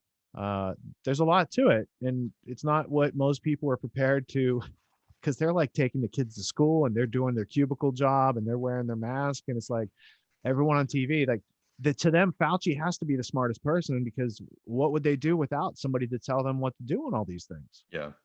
Now it's funny because Klaus tries to sell all this as really fun and cool, and it's going to be neat. And don't worry, we're going to have a nice ethic that the UN will come up with for everybody to submit to. But when I read UNESCO's whole ethic on the basis of Julian Huxley, it's all about killing everybody. So I think Klaus is betrayed when he mentions the fact that the UN's going to come up with this new global ethic. And don't worry, you're going to be having fun because we're going to put you in the Matrix, and it'll be like Johnny Mnemonic, it'd be like Vanilla Sky and Lawnmower Man. We will make it look super cool. Don't worry. It'll be really fun. No, but actually, the whole thing is about you being a battery, like Neo in the Matrix, yeah. Right. Because he says energy control is key, and you, as a human being, are basically just a walking battery for the elite to use. By the way, did you notice too, geoengineering? That can't. He has a whole chapter. I thought that was a conspiracy theory. Oh no, there actually is a whole chapter on altering the climate, but. I think the most telling is that people are probably not going to go read the book, but you don't even have to. I did a 2-minute video based on Klaus's 2-minute video. Well, it was the World Economic Forum, but they did an 8-point thing of what was coming, and it was very open. It was from 2016, and actually they deleted it from Twitter because it went viral. Yeah. But it was 8 points. It was you're not going to own anything. You'll be happy. There won't be any nation states. It'll be some kind of integrated federal global federation. You will have Galactic Federation, no meat. they'll call it. Did you notice the no meat thing? Yeah, they have warehouses of grasshoppers and stuff they're going to grow for people. Eat the bugs, right? Yeah, eat the bugs. And then when they run out of bugs, Soylent Green is people, right? Oh, what's going on here? Oh, did you see that new Nicolas Cage dystopian movie where there's like it's in the future, the water's dirty, they're eating this powder, and then they find out it's basically people. Spoilers, sorry. But it's not a very good movie. It's not a very good movie. But I watch even. I know you would. That's why I told you. It's like Nick Cage. I particularly enjoy the bad Nick Cage films. They're some of my favorites. Neo-shamanic style. I'll have to watch that. Is it when they come out? I think maybe in the last couple of years. I didn't see the whole thing, but he's seeing his family Somebody in the that chat. moved them off the reservation, and they're going to go to a new Shangri-La place. But then they find out the people at Shangri-La are being turned into food. Off the reservation. Yeah. Off the reservation. Well, did you want to enlighten us? What are we missing on Klaus? Anything else? We got a great audience. We're approaching up towards 800. Wow. Yeah, big crowd tonight. Thank you, everybody. Be sure and hit like and share. And if you want to send us those fat super chats, and me and Rich will answer those here in a little bit. What else do we need to know about Klaus that we're not hearing? Anything else? He's not. Yeah, he's the most missed thing about Klaus is that he's a protege of Heinz Kissinger, and it's that Kissinger connection because, yeah. So Kissinger, one of the best books on Kissinger is called Dope Inc. by Executive Intelligence Review. And it shows how the East India Company British opium trade migrated through over to America. And Kissinger Associates might have had something to do with that at some point. I don't know, but it's very interesting and lends credibility to a whole bunch of other evidence that's out there, because there is a continuity. It does secret funding for black projects and the CIA, all that type of stuff. Always has, probably always will. And yeah, so the thing about Klaus is he's a front man for a bunch of other people that have had this plan, and he's just helping them plan the party. He's like a wedding choreographer, you know. He's making By the way, sure. on that point, Lord of War, speaking of Nick Cage, is based on Victor Bout, if I recall. And Victor Bout is the international arms guy who was probably some kind of CIA asset. And my publisher, Trine Day, published Daniel Estelin's book Shadow Masters, which covers the thing that you're talking about the drug lanes historically and the drug trade. Yeah, I was with Chris Milligan at High Times when I met Daniel Estelin for the first time. Wow. Yeah, say hi to him next time you talk, Chris. Yeah, he's a good dude. He's always been sending me books over the years, and that was always cool, knowing somebody who runs a publishing company who can just be like, "Here's a box of books. Here's a bunch." Yeah, for sure. And about Klaus, I'd also keep an eye on Bill Gates. Like, there's a reason, like, he's somebody's front man too. He's not the mastermind of anything. There's a reason he's got to go to work, and he's doing all the PR tour for this. Like, he's definitely the front man. He's not the mastermind. Yeah, he's not a mastermind type of character. People want you to think he is, because he stole some other people's software over the years and did that thing, you know. But interesting. Yeah, the fact that he was being brought up on the antitrust, and then he created a nonprofit foundation just like Rockefeller did. Like, he fell in lockstep with the whole Rockefeller plan. Pardon my pun, but it wasn't intentional. Rockefeller lockstep. I got you. Yeah, I'm just thinking about it. So I'm trying to think. So, well, we know that he comes from a family that was, you know, like a military industrial complex, a family, you know, the Planned Parenthood background. So there is some kind of lineage there, and I think there's big money was involved. Isn't he a trust fund kid? Plus, he laughs when he's talking about this stuff, and all those vaccines that he's done all over the place, and the vaccine damage and experimentation he's done on India. And India's really got some grudge against Bill Gates for what he's done over there, and a lot of places in Africa too. It's just not told about it, you know, in the Western society. They don't talk about it. In fact, but Gates Foundation, Clinton Foundation, Bloomberg Foundation, all these nonprofit foundations, not just the Rockefeller and Ford and Carnegie, you know, those are the traditional globalist un-American activity foundations. You know, it's interesting. Before this was all in the news, my godfather, Dean Arnold, had wrote a book about Ethiopia, and he has a whole chapter on Gil Bates and what went on in those countries. It's very fascinating. If you're interested in Ethiopia, my godfather's book has an excellent chapter on Gil Bates and his experiments. So, and we did that interview back in, I think, January or February, before a lot of this. Now, that was actually in the news about Gil Bates a long time ago, but more recently, Dean's book was pretty prophetic in terms of what we saw Mr. Gill doing in 2020. Richard, do you want to go ahead and do some of these super chats with me? Yeah, let's do some super chats. And before we do that, is there anything, did we miss anything important you want to hit on? My latest project is grandtheftworld.com. We do a live show every Sunday night, 9 p.m. Eastern. It usually goes for 4 or 5 hours. And for the past 2 years, I've been teaching a course. If schooling has left you with an earning ability, Then I teach a course called Autonomy, and the website is getautonomy.info/19 skills to see what skills you could have that schooling still not going to give you, and you can't get too many other places. All right, I'll have to add those to the show description.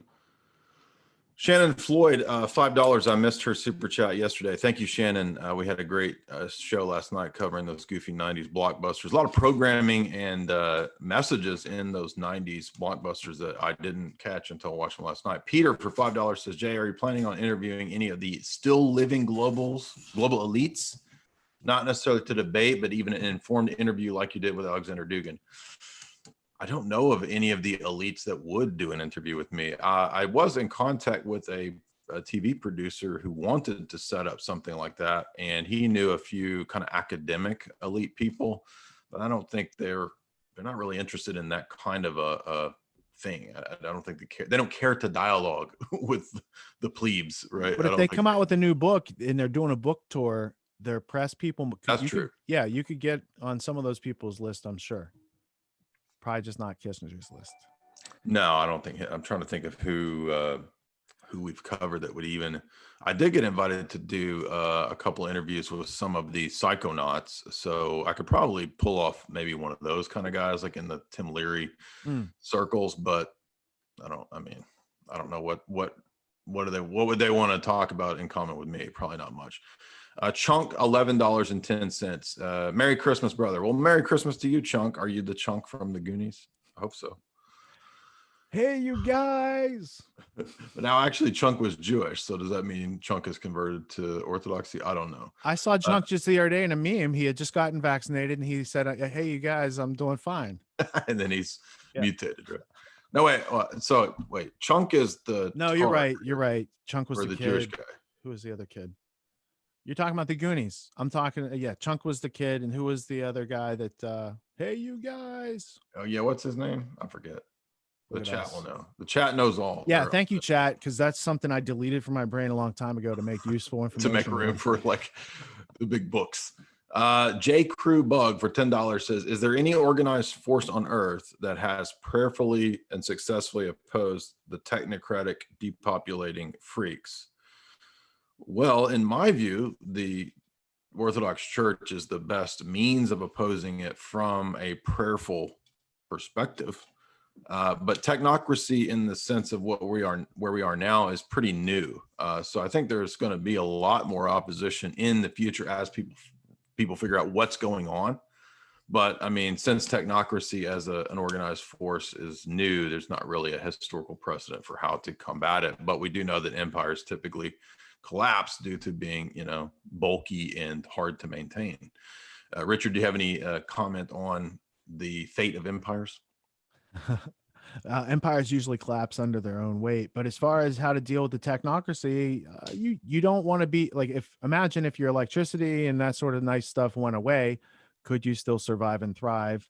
And do you have food? Can you make heat? These sort of things. And if you have that ability, then use the technology, but they're going to hang people out at the dry and get them to give up their rights. Because when they take those things away, those people are going to become very dependent and begging and demanding, hey, I'll give up my guns to get some food for my family or whatever. Because Kissinger and these guys have written plans over the past 50 or 60 years to this effect, that they can control people through the food supply, and how can they make these things happen. Just the same way they wrote up plans and said, what would it take to shut the world down?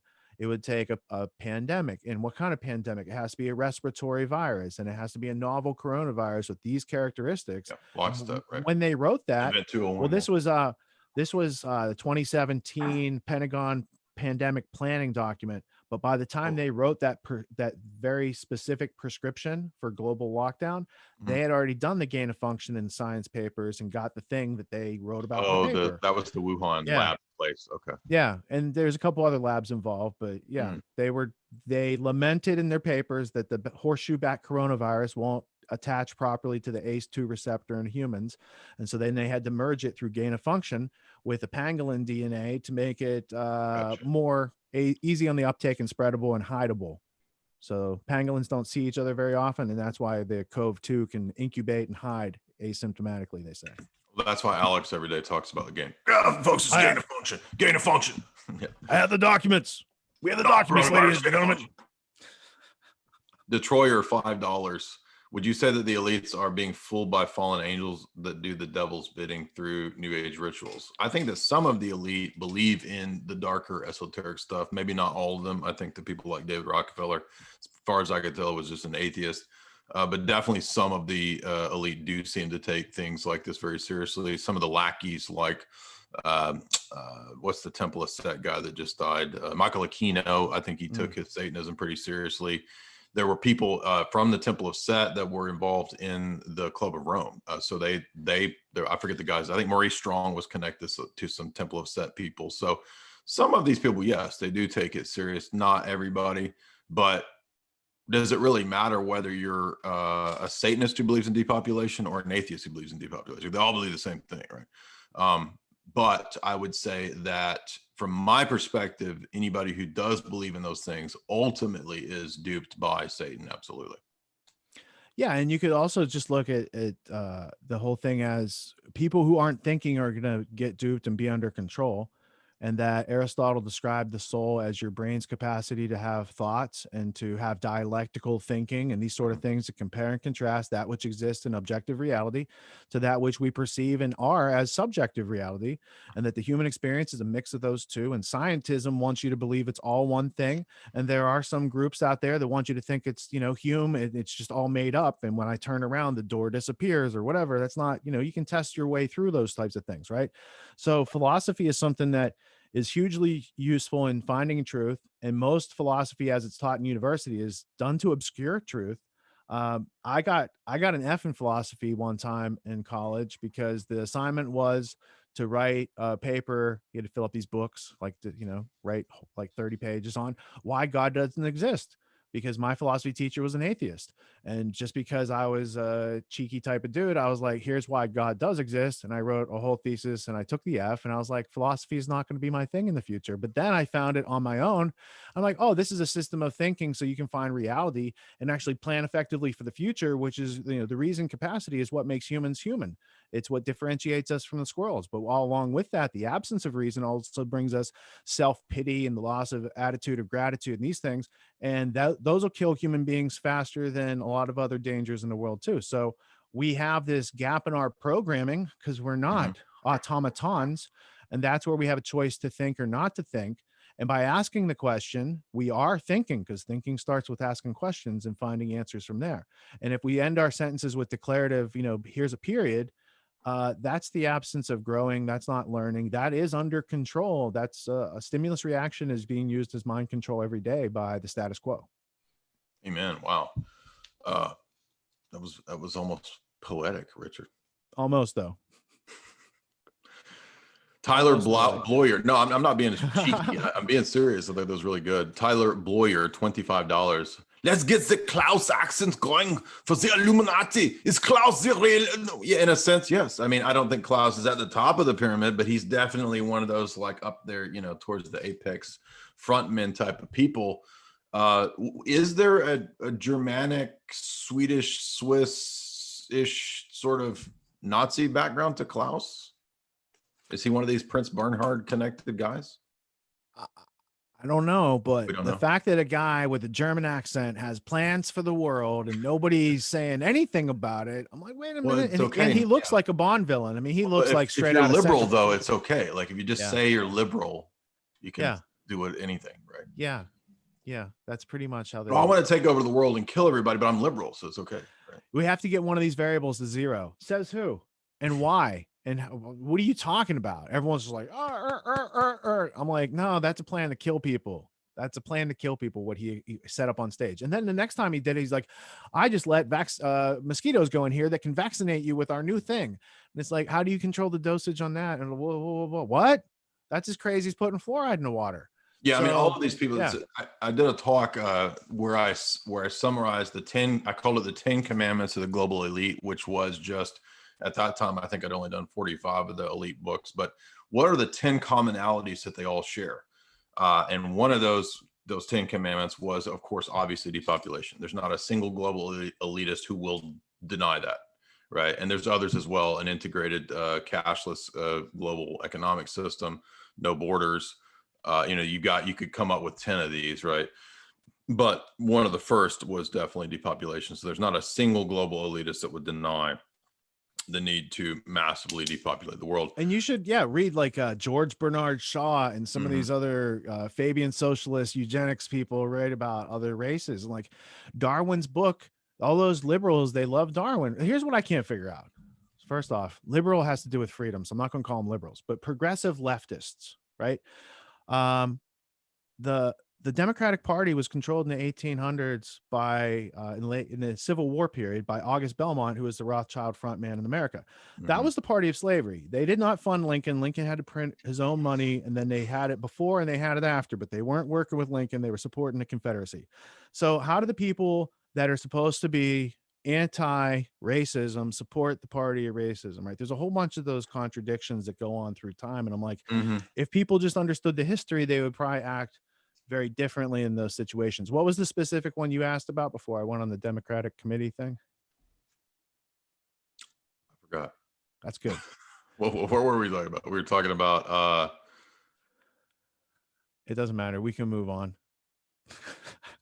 No, I got distracted. I figure it's like a boomerang. If it's meant to, George Bernard Shaw and how they wrote about other. So Darwin's book was the origin of species, the favored races. Right, right. So, and then the first, the Journal of Race Relations became Foreign Affairs, the Council on Foreign Relations publication. So Thorstein Veblen and these other eugenicists had, the Journal of Race Relations. It was very much looked at through race. They had an English-speaking people's idea, which is a very racist Anglo-Saxon rule the world type of idea that Cecil Rhodes was into. And they were, from every get-go, like they're about subjugating and showing how excellent they are to the tribal natives, and with their, their pretty uniforms and all this stuff and glittery this, so they could subjugate, like they're professional subjugators.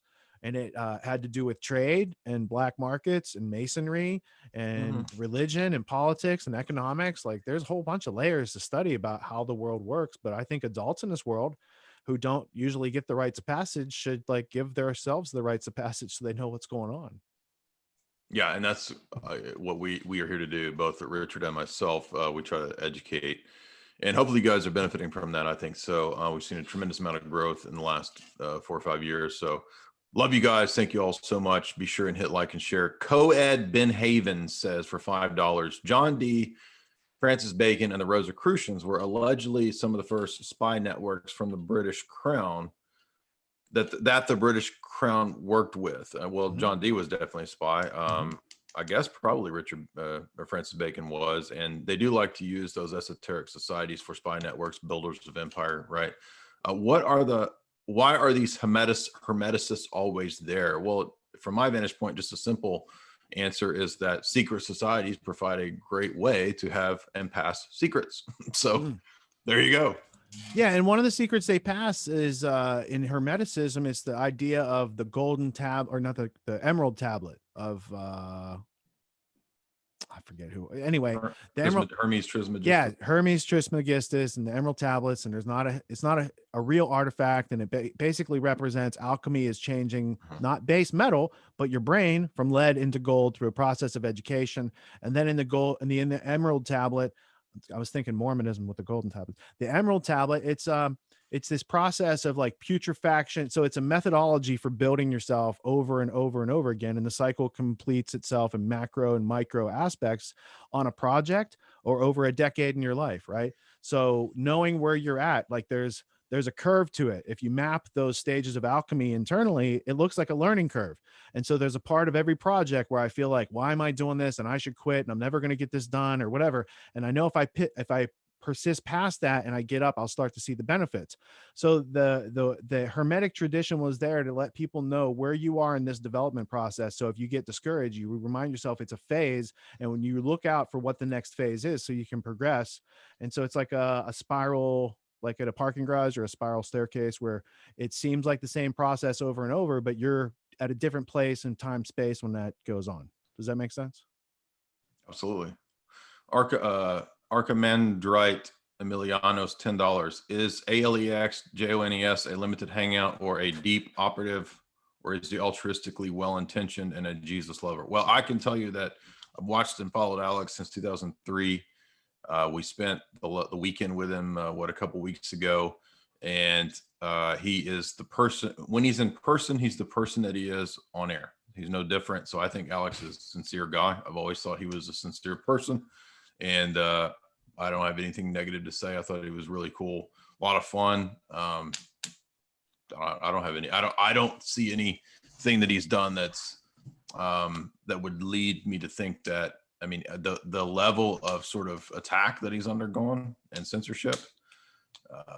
I think that shows that he's legit. I think people overthink stuff and they think that, if you're attacked, the system is attacking you to show that you're legitimate. And it's like there's this never ending spiral of how you can never prove or demonstrate that you're legitimate. I mean, but look, it's pretty simple, actually. If the whole establishment is attacking you, even if you don't have everything right, you're not an angel, you're not perfect, you're doing the right thing.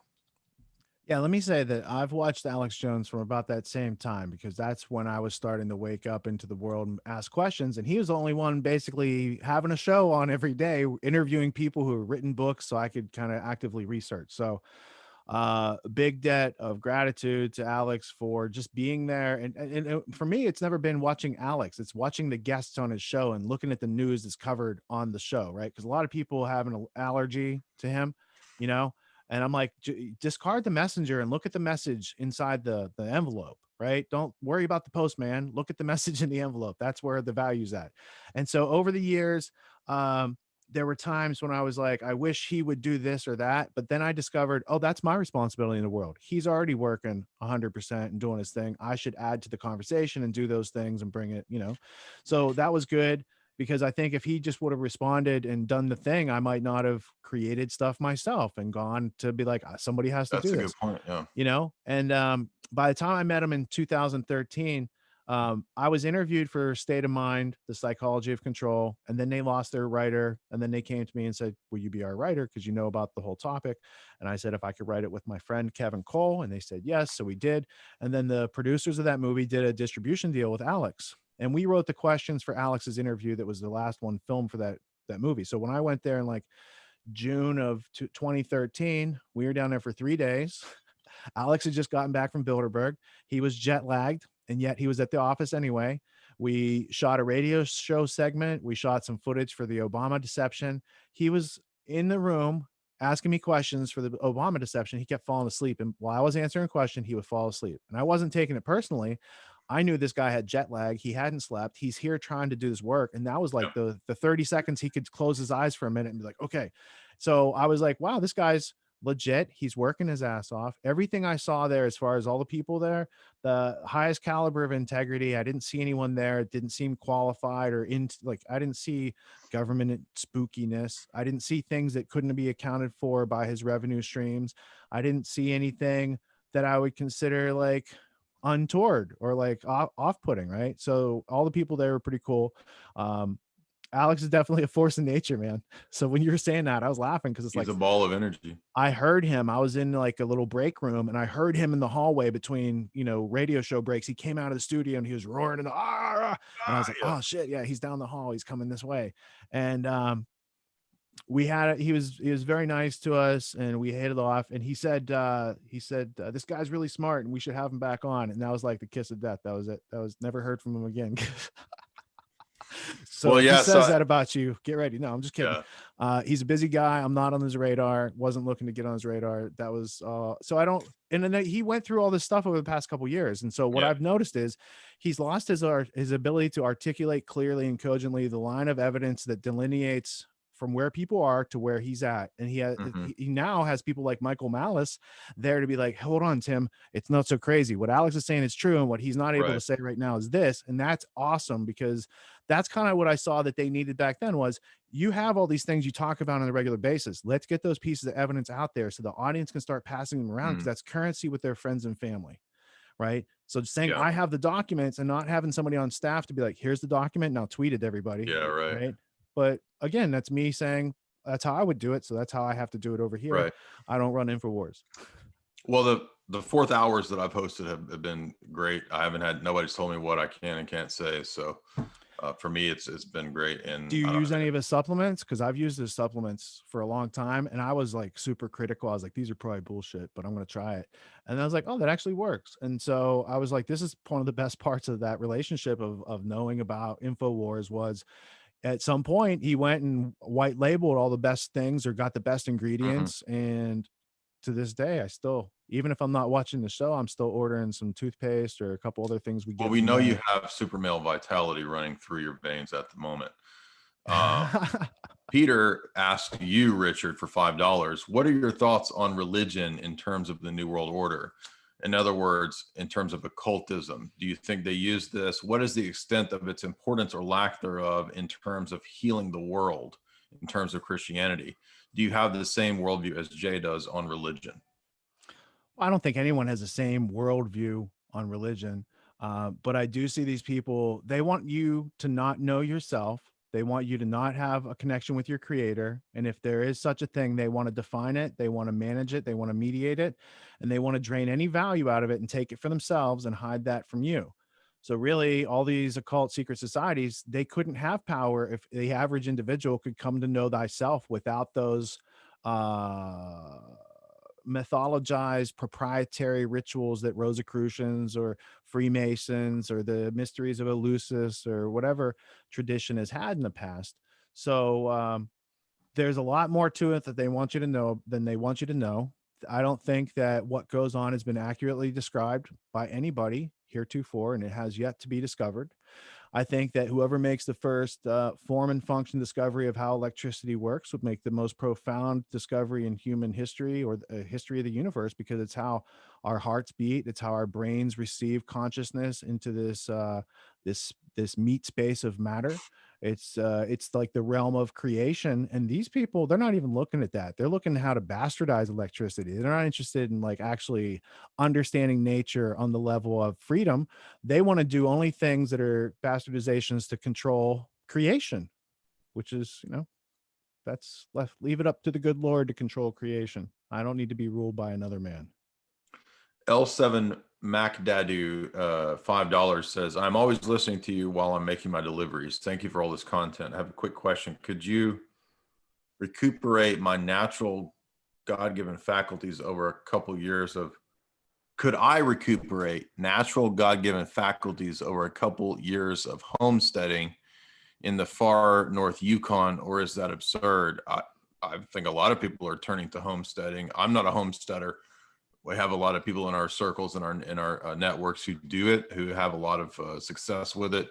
I mean, I live in a small town, but I'm certainly not a homesteader. But I would imagine that if you wanted to get away from all the tech and had the ability to do it, that being out in the Yukon would probably be a rejuvenative process. Do you have any opinions, Richard, on that? I talked to, there was somebody who called in to enroll to my autonomy course. And I said, where are you calling in from? And they said, White Horse, Yukon. And I said, geez, I know where the Yukon is. Like, where's that? They said 3 days north driving from Vancouver. So 3 driving days north to get their food. So I said, what's it like there? They said, it's a small city of 30,000 people in the middle of nowhere. And I said, how are the masks? They said, everyone's masked up. And I said, oh, people watch TV there, like, yeah. So it's, even though you go to the middle of nowhere and it's like Call of the Wild, Jack London type area, they're masked up. There's probably 5G, like all the things that people are moving away from. So you could literally get out in the woods and get, but that's not for the faint of heart. It's not for people who don't know the skills, unless you really have the moxie and you have a partner that's in for the win and they know what they're getting into with you. It can be done. It's a very different lifestyle. And I grew up cutting wood every weekend and chopping wood and stacking wood and, keeping ourselves warm with the wood burning stove. It's a lot of work. It's good to know how to do it though, for sure. Because if you don't know how to do that, you're always going to be dependent and you won't know the value of work and these sort of things. So Peter, for $5, how do we reverse Fabian socialism? How do we do our own long march through the institutions? If man's problem is spiritual, then what about, observing Vilfredo Pareto's 80-20 rule, how do we best manifest this and take action in the world? Well, that's going to depend on what your worldview, what your paradigm is. So around these parts, we take the spiritual to be the first thing, and then we look at the others, the geopolitical, the logical, all that stuff we see flowing from that. So could you take action in terms of the institutions? I mean, maybe at a local level. I'm not that interested in local politics, but maybe getting good people into local politics is a solution. I'm more of a deal with ideas kind of person. Richard, what do you think about the idea of getting people into local government type stuff? I think people need to learn about themselves. They need to learn how to make their offer to the world. Then they need to learn how to assert their rights and stand their ground. And that might mean taking up a government position just so nobody else who's lesser worthy is taking it up to take your freedom. Because I think politics is other people talking about how to take away my freedom without me being present. I haven't voted since since it was 2004. And the last guy I voted for was a libertarian candidate for president of the United States named Michael Badnarik, who's a constitutional scholar, who is now a graduate of my course. So I was thrilled that the person who kind of led me to not vote anymore, and that, last time I voted was libertarian. It wasn't even for Bush or Kerry, because I couldn't vote for the Skull and Bones guys. I was like, there has to be another way. And then I basically discovered that, beyond that election, that we're like kids in the back of a car with the steering wheel, but it's not connected to the car that's actually driving down the road. We should act as if, so I'm not hoping that other electors are watching out to speak for me someplace. I try to speak for myself and not have them do too many things deleterious to my rights. But we're all in that situation where there's a lot of people who believe in that type of people made some agreements over here and it's binding to the rest of us without having to check with us. That's not contract. I took contract law for a while. There's 3 elements of a contract and they don't have them. So social contract, another thing. It's like there's survival in the wilderness, and that's you and natural law. Natural law is like physics, right? And then there's your free will factor. So you in the wilderness is you with your free will, and the bear that doesn't speak English and won't reason with you, or the rain, or whatever you have to deal with. Now when you come into society, that's a different set of rules to work and play nicely with human beings without bludgeoning and killing each other, right? And it took a long time to get to a point like that. So there are certain social conventions that when you're in polite company, you do these things. But if you were in the wilderness, no such things exist, right? And a lot of people don't know how to take care of themselves in that solitude position. So they're not very good at getting along with other people or getting their needs met easily in modern society positions. Luthien for $5 says, I think video games are something that the elites keep a close eye on. They will be using video games as a means to distract the masses. Well, yeah, they're definitely doing that. They will push to make streaming video games and internet free so that the masses will invest their entire free time into this. Well, actually, Klaus has a whole section on the virtual world, virtual entertainment. Jacques Attali said in 2006 that would be the future and the norm by 2020. But so I think that you're absolutely right to project that into the future, Luthien. Richard, what about video games and virtual entertainment? I think they have used them for pre-programming, putting you through scenarios so you'll react in a predisposition that they approve of ahead of time. But I think what the next part is that leads right into the Matrix, man. Human batteries hooked up to virtual reality. They can let the world whatever is going on. They'll tell you whatever. You can't leave your house. It has to be virtual. And that's why they want 5G. That's why they need these faster transfer speeds. We don't need them to watch Netflix, everybody. They have another agenda, and what they need to go build out the tech for the next level. And then they install that, then they can slowly go into it. It's like Ready Player One at the beginning, where he lives in like Cleveland of 2035, and it's all like dilapidated, Yes, junkyard, exactly. Right. and everybody digs into their VR because it's better than their reality. Yes. Or what's the Bruce Willis movie, Surrogates? Surrogates, yes. Same thing. So these people have been envisioning how to do this to us. And I say, that's fine. Kurzweil, you want your singularity, you want to be forever in the computer, go ahead, get in the computer. I'll maintain it. I'll make sure there's electricity going to that. I'll be the one who stays here, and I'll just kick the cord out, and we'll be all set. Go have sex with dragons in the virtual world like we all know you want to do. We'll provide you the energy for that. Mr. Random for $10. I'm loving this live stream, guys. You have touched on many, many important topics. Jay, are you still working on a book about the global elite authors? Well, I'm trying to finish the book that relates to the Western conceptions of God. And that is taking forever because I keep finding new sources. And I feel like if I don't keep getting the proper sources, the book will be deficient. So I'm in this stuck in this loop where I keep getting more and more sources, and I'm having to read those sources. It's taking me forever, but I'm reading papers every day, chapters, books constantly. So I don't know, but I did talk to the publisher, to Chris, about a book based on the global elites books, and he said that it's a great idea. It's just I have to do it. So, but thank you, Mr. Random. Peter, for $5. Have you watched Dan Pena's video on global warming as a scam? I watched a documentary like 10 years ago on it being a scam. I don't know who Dan Pena is. He says it's highly relevant.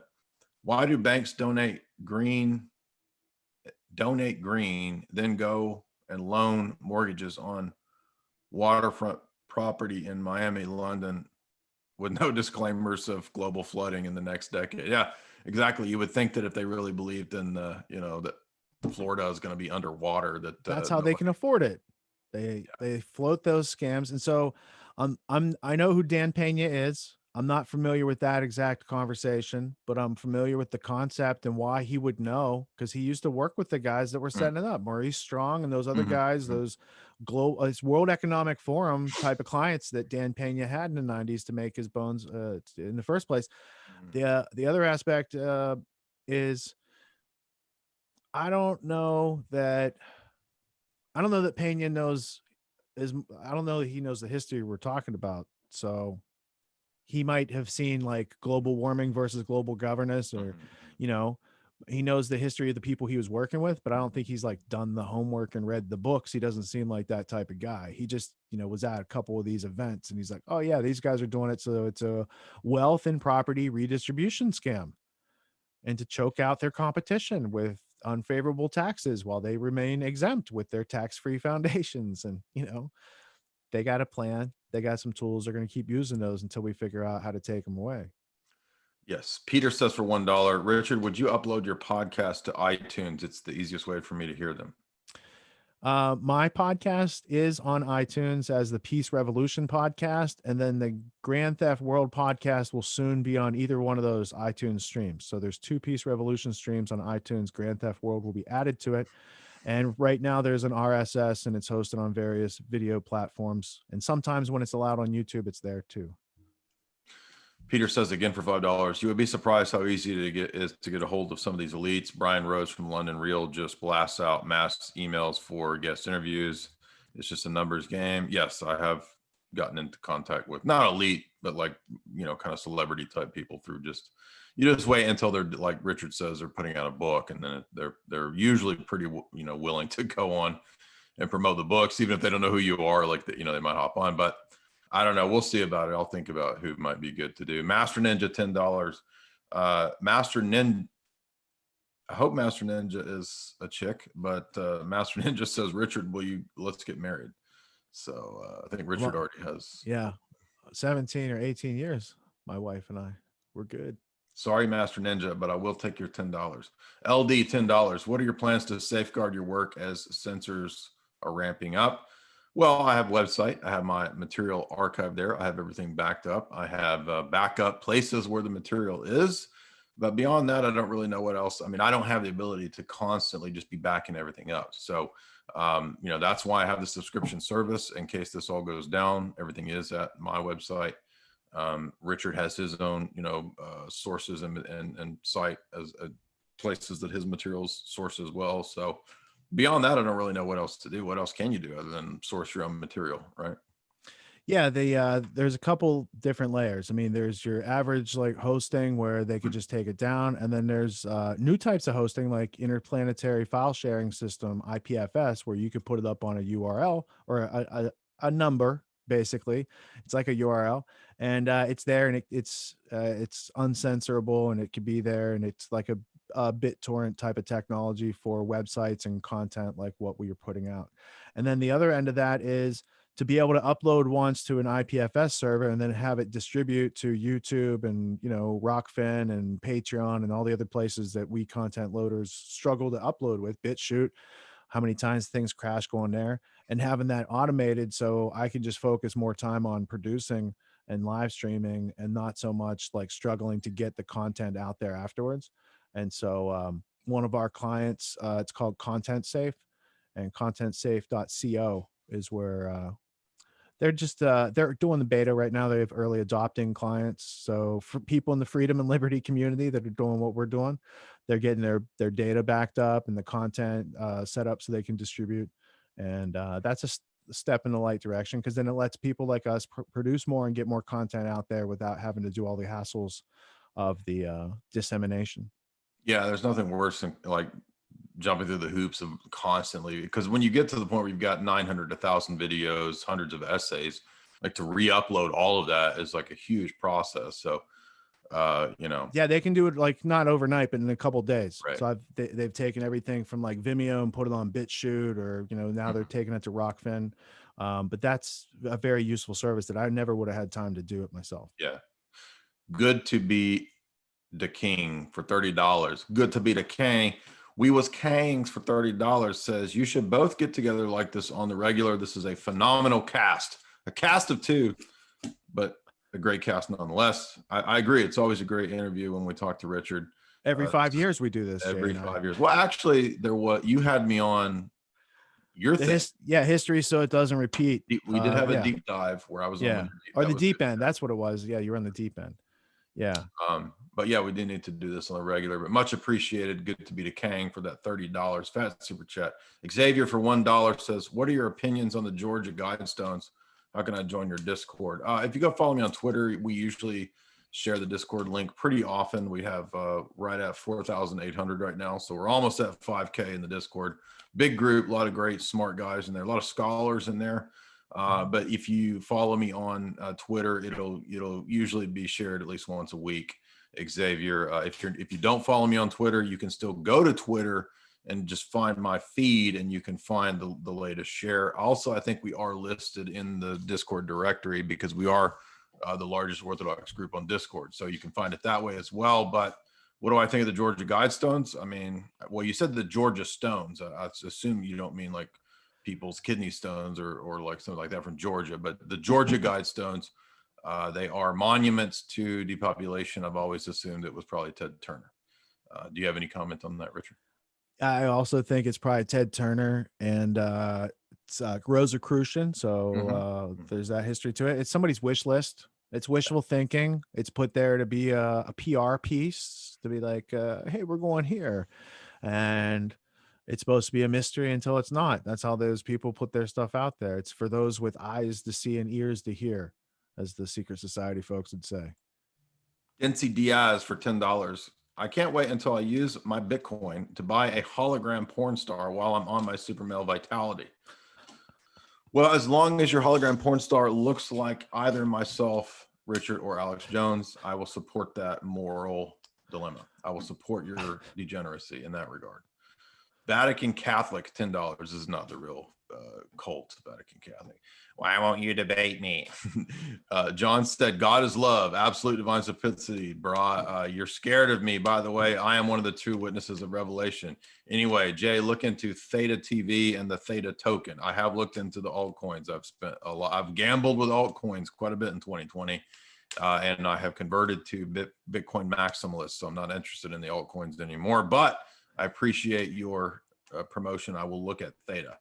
Way more interesting than Bitcoin. I don't really care if it's more interesting than Bitcoin, because I think that we're at the point where Bitcoin is going to be there for the long haul. It's the best bet. Does that mean it's infallible? No, anything can happen. But it's, I think, there for the long haul. Richard, do you have any opinion on altcoins or other types of coins, or do you kind of just have a skeptical attitude of all of it? Are you a gold bug? I don't believe in paper money, so I try to diversify, and I don't believe in the stock market, so it only leaves you a couple options. As far as altcoins, I'm not involved or knowledgeable in anything the last 6 months or a year. I kind of lost interest in that area. And as far as Bitcoin, yeah, the way they have that set up, that, a coin could be worth 100 million and not too far in the future. So I'm not saying that like to buy Bitcoin. I'm just saying they set it up as there's only 21 million Bitcoins ever, and they only generate them this way, and they get to be more valuable. And somebody else start, like if India or China start standardizing on that type of thing, it could go real quick. So you don't need a big piece, but maybe a little piece. And I know it's not 10 years ago, but it's not 10 years from now. Right. So, Exactly. you know, Exactly. Peter, don't buy coffee. $5. Don't use it to buy coffee. Let me say that. Yeah. Not bumper stickers for sure.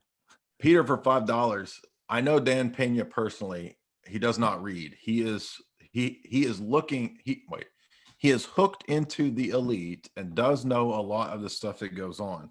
The video of him on global warming has millions of views on YouTube. Sean Hannity was just talking about it. I highly recommend everyone watching it. Thank you, Peter. I will definitely check it out. I've not heard of this. Archimandri Emilianos for $5. Jay, does your new wife put up with you being such a belligerent know-it-all? Yes, and she knew that all along. That was the qualification. She knew that I was a know-it-all. That's meta, but yes. Peter for $5. Thoughts on Trump and Biden and how multiple event paths of the election could play out. I think it's looking like there's not a whole lot of possibility of Trump pulling that off. So I think we're going to have Biden, and I think that Biden has committed himself to multi-billion-dollar stimulus packages, bailouts, money printing stimulus. So I think you want to look at the hedges for against inflation. So you can figure out what those hedges would be in terms of inflation. So Richard, any ideas of what a more socialized approach of Biden is going to bring us? The World Economic Forum and Bill Gates and these guys would have been good with Trump or Biden. Either way, they've already said statements how if Trump won, they'd be fine. And Biden, he's spoken there and he's friends with Klaus and he's on board and he's CFR and so they're just full steam ahead. That's all. Full steam ahead. All right, that's all I see in the super chats. If you want your last super chat, you better get it in quick, because every time I close the show, there's a super chat at the end and it doesn't get read until the next live stream. But Richard, awesome interview. Everybody says it's one of the best we've done here. I think it was really informative. Everybody be sure and follow Richard on Twitter. He's Richard Grove, tragedyandhope.com. And then the other two sites that you said, you've got a couple things. There's a Grand Theft World podcast. And what was the other one? grandtheftworld.com. And then the other one, if you want skills to level up your game, it's getautonomy.info/19 skills. And you can spell it out or write 19 skills. Either way, you'll get the PDF. Awesome. Thank you very much for coming on, dude. Thanks, awesome. Jay, for having a platform like this. You've come a long way, man. And I remember when I was talking to you like years ago and you're like, hey, I kind of want to do, and I'm like, you have the aptitude and here's how to do it. Yes, and then you took were off. a positive influence. Yeah, man. Thank you very much. Yeah. Well, thank you for making content that I enjoy tuning into. I tune into a lot of my colleagues, but man, you got a deep brain. You're always reading. I'm always learning from you. I'm not just hearing you. You know what I'm saying? Ditto, bro.